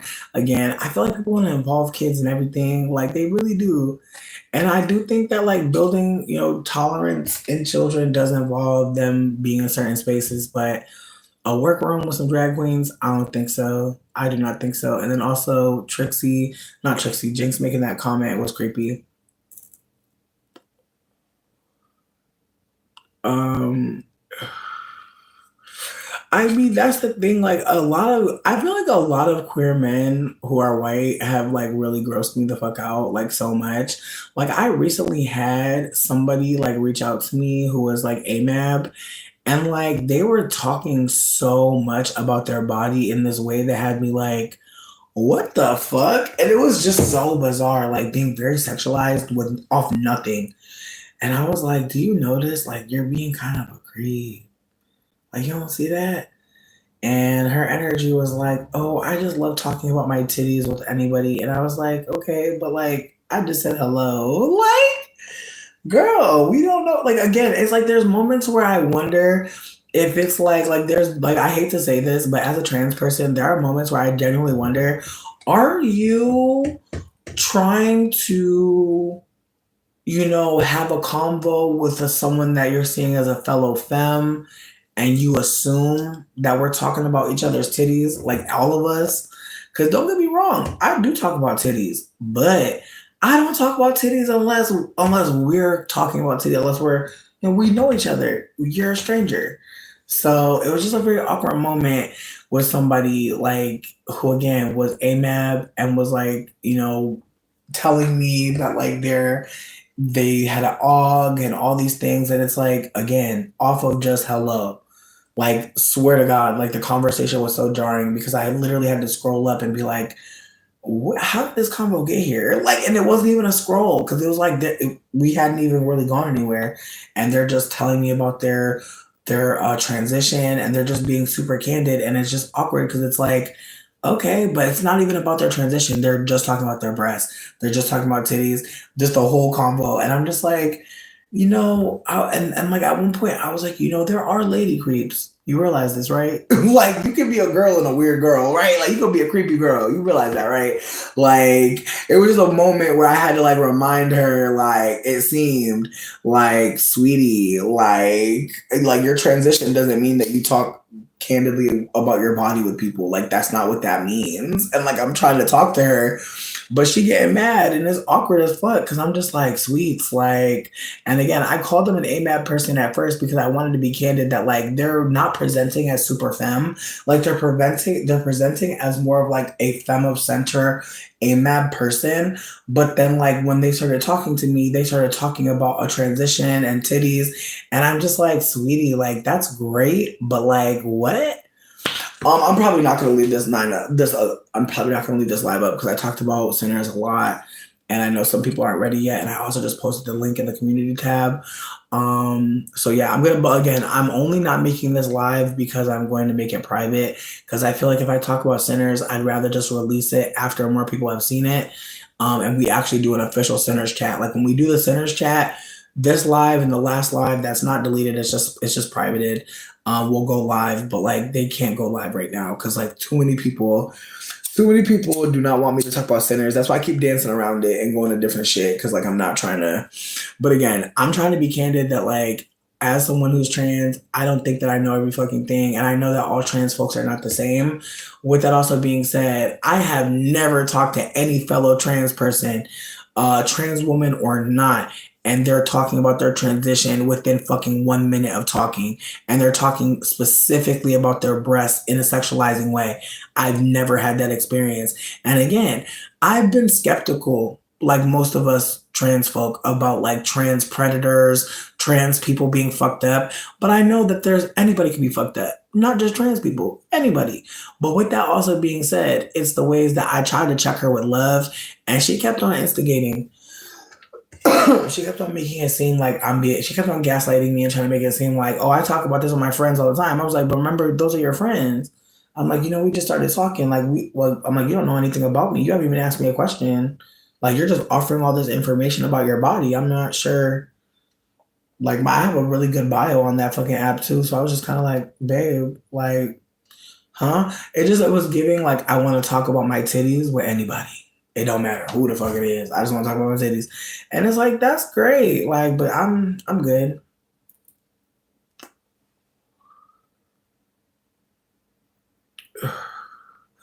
Listen, but that also wasn't the case. But I hear what you're saying though. Like, I feel like I can get that. I totally get where you're coming from. Totally hearing that. I just want to be candid that it really was giving like, maybe like, trans girl first time in the clothes, first time showing off the body. Maybe that's what she wants to talk about. That's fine. But for me, it was just kind of like, girly. And again, I talked to her for a moment after that shit and was trying to explain to her, like, this is, like, don't get me wrong, femmes could be free as fuck. We talk about our bodies, whatever, but let's just be candid that like we're not friends. We just swiped on each other. And I swiped on her as a friend. And even my bio says I'm looking for friendship. It doesn't say I'm looking for sexual experience. It all strictly says friendship only. And so with that being said, like, it wasn't seeming like she was looking for a friendship. It looked like, again, she was trying to talk to somebody about her transition, which is not a problem. But I feel like even if you want to talk about your transition, there's usually way more convo before we even get there. And again, I talk to trans folk all the time. We're not doing that to each other. And so it just kind of blew me because it's like, damn. But then there's also another layer to this, that she was white. And so there's a part of me that's like, maybe she thought like, I would be so down for that shit because, again, white people be fetishizing. Like, I know some folks know what I'm talking about, but like when you're non-white, white people will really pop up on you and say the craziest shit and think you're gonna be into it. Like, it's crazy. It's like some of the things like white people have said to me, thinking I would like that shit. I would want to hear that shit. So I gotta hold that. Sometimes white people think it's important to say something really off. Me too, though, honestly, like as a lighter skinned person, I definitely be thinking it makes sense to say some shit. And then I have to find out like, no, you could have just shut the fuck up. Like, we'll probably be better. And again, we apologize and we take accountability, Again, I'm trying to be in the space where if I die, a bitch was trying. You feel me? If I die today, a bitch was trying to motherfucking figure it out in the best ways I can. But yeah, that's all I'm thinking about at this point. Is, if I had to float above shit, or if I had to look up, would I be happy with what the fuck I did? And I'm feeling like a yes more now, which is good. Cause I feel like there can be a lot of time in your life where you feel like, what the fuck am I up to? What am I doing? And then feel like it don't matter what happens next. And then that's a spiral. Ooh, so I'm grateful that we're coming out of that. But I saw a creator sitting like in a chair, like in her pajamas. And the way she was sitting, it just made me so happy because I feel like people are not like performing as much on YouTube. Like, don't get me wrong, people still got their mic, people still got but it was just so refreshing to see somebody just like laid back in a chair. Like, honestly, like I want to get a nice chair for myself. Like, I really just want to be a muser, bitch. Like, real talk. Like, motherfuckers, I want to be a philosopher, hoe. Like, I'm about to get me a nice ass thinking chair.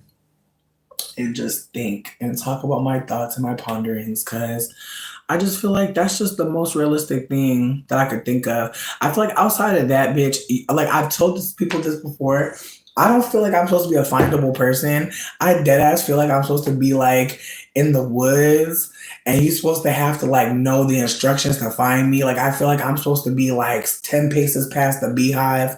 Turn left when you hear the well. You feel me? Like if you smell the river, you're too far. Like dead ass. Like I feel like I'm supposed to be a bog witch. Like I really don't think I'm supposed to be perceived all the time. I really feel like I'm supposed to be just, outside communing with the earth, and then also, laying down for a long time, and then also having wild ass fires and bringing everybody around because I really just don't feel like I was made for this age. But I'm grateful because if I was feeling like I was comfortable here, what the fuck would I be doing? It's the way that I've been trying to work towards a future that I believe in. And I truly believe that we're going to have to really talk and figure some shit out. Cause I feel like I think that's the whole point of even having a collective language. Like if we could all talk to each other and we could all try to, I don't know. I know that everybody not gonna be able to come type shit, but I would rather hold space for the fact that not everybody knows that they want to come. Like not everybody knows that they want to get out of here. Like some people think that this shit is still doable. Kenneth, I love you. Thank you for being here. It's been a minute. And Nordia, like again, being perceived is getting more wild. Like again, it's the way that I'll be in the grocery store and I'd be feeling scared, bitch. Like again, like it's just moments where I just feel like you ever just feel like anything can happen, and again, it's the way that like I feel like we're in this fatigue right now where like people are trying to figure out what they should think, what they should do. And I don't know. I don't know, but I know that we got to talk to each other to figure it out. Like, that's the fucking beauty and the ugliness of it, is that there has to be conversation. But how are we respecting each other? How do we bring respect to the floor? And it's just, I don't know. I don't know, but as I was saying before, there is a dinner that I've been hosting at 8 p.m. So far, it's been people of color, and we'd like to keep it that way. So if you're not a person of color, don't worry. We're trying to figure out a space for non people of color, just so that it makes sense. You feel me? Because again, as much as I don't want to say that I hate white people and that I hate whiteness, I want to be candid that white people have done some of the most repugnant shit to me, and I don't think I've ever really processed all that rage. And so I don't want to ever make it seem like I can facilitate a safe space for anybody white. I don't want to say that because that sounds like a lie. But I do want to say that I am interested in what it could look like to create a space with folks that are non people of color, just so that we can work together to get some equity, to get some, some support. Because again, the group that I'm in, the dinner parties on Sunday have been really beautiful.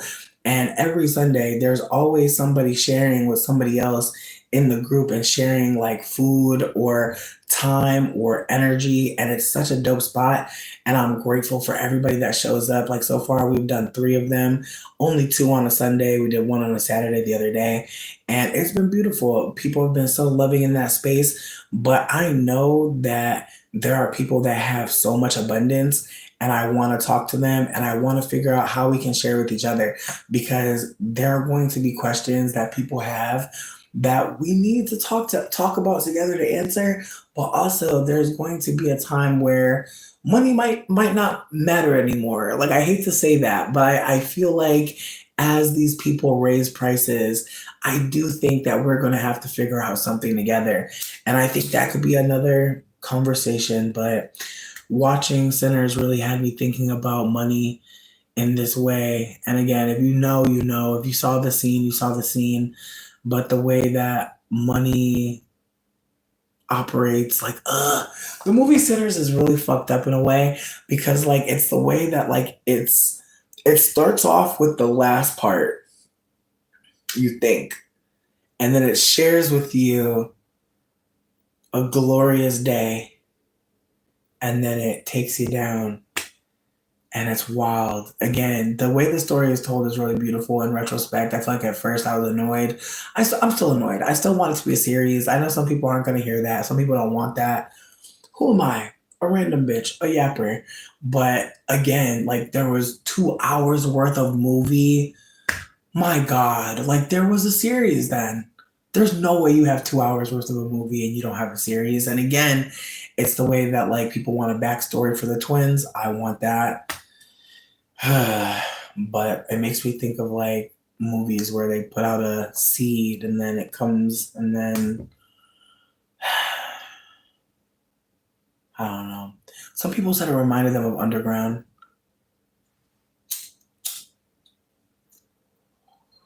I liked Underground. I thought Underground was great, but I don't know. I don't know. I don't know, cause like it's like as much as I enjoyed, it's like I just feel like we're at the part of Age of Aquarius where like the art is mimicking life a little too closely.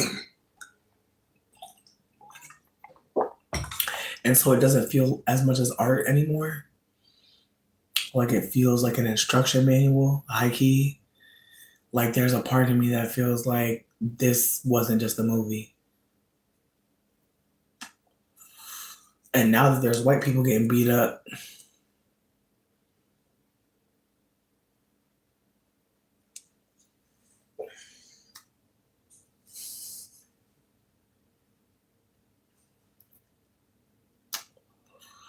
you ever get a recipe you can't share? Yeah, I feel like I said, if you ain't seen the movie, there's a link in the community tab. I appreciate everybody that's here, but I really think this movie might be something that might shift people. It's already doing it. It's already doing it. But now that I think about it, like, yeah, it actually had me, hmm, hmm, hmm. All right. Like I said, this live is not going to come out for a little bit, but that's only because I feel like I don't want to hurt nobody who want to see Sinners. And again, the bootleg is in the community post. Go watch it. If you can watch it twice, because I know I need to before I ever talk about it for real. Because the first time you watch it, I'm gonna be so fucking for real. Like I was trying so hard to remember everything. Because I was like, damn, I don't know how long I'll have to wait for it to get to streaming. But the bootleg that Sid No found, the bootleg is bootlegging. Anyways, I love y'all so much. We'll talk soon.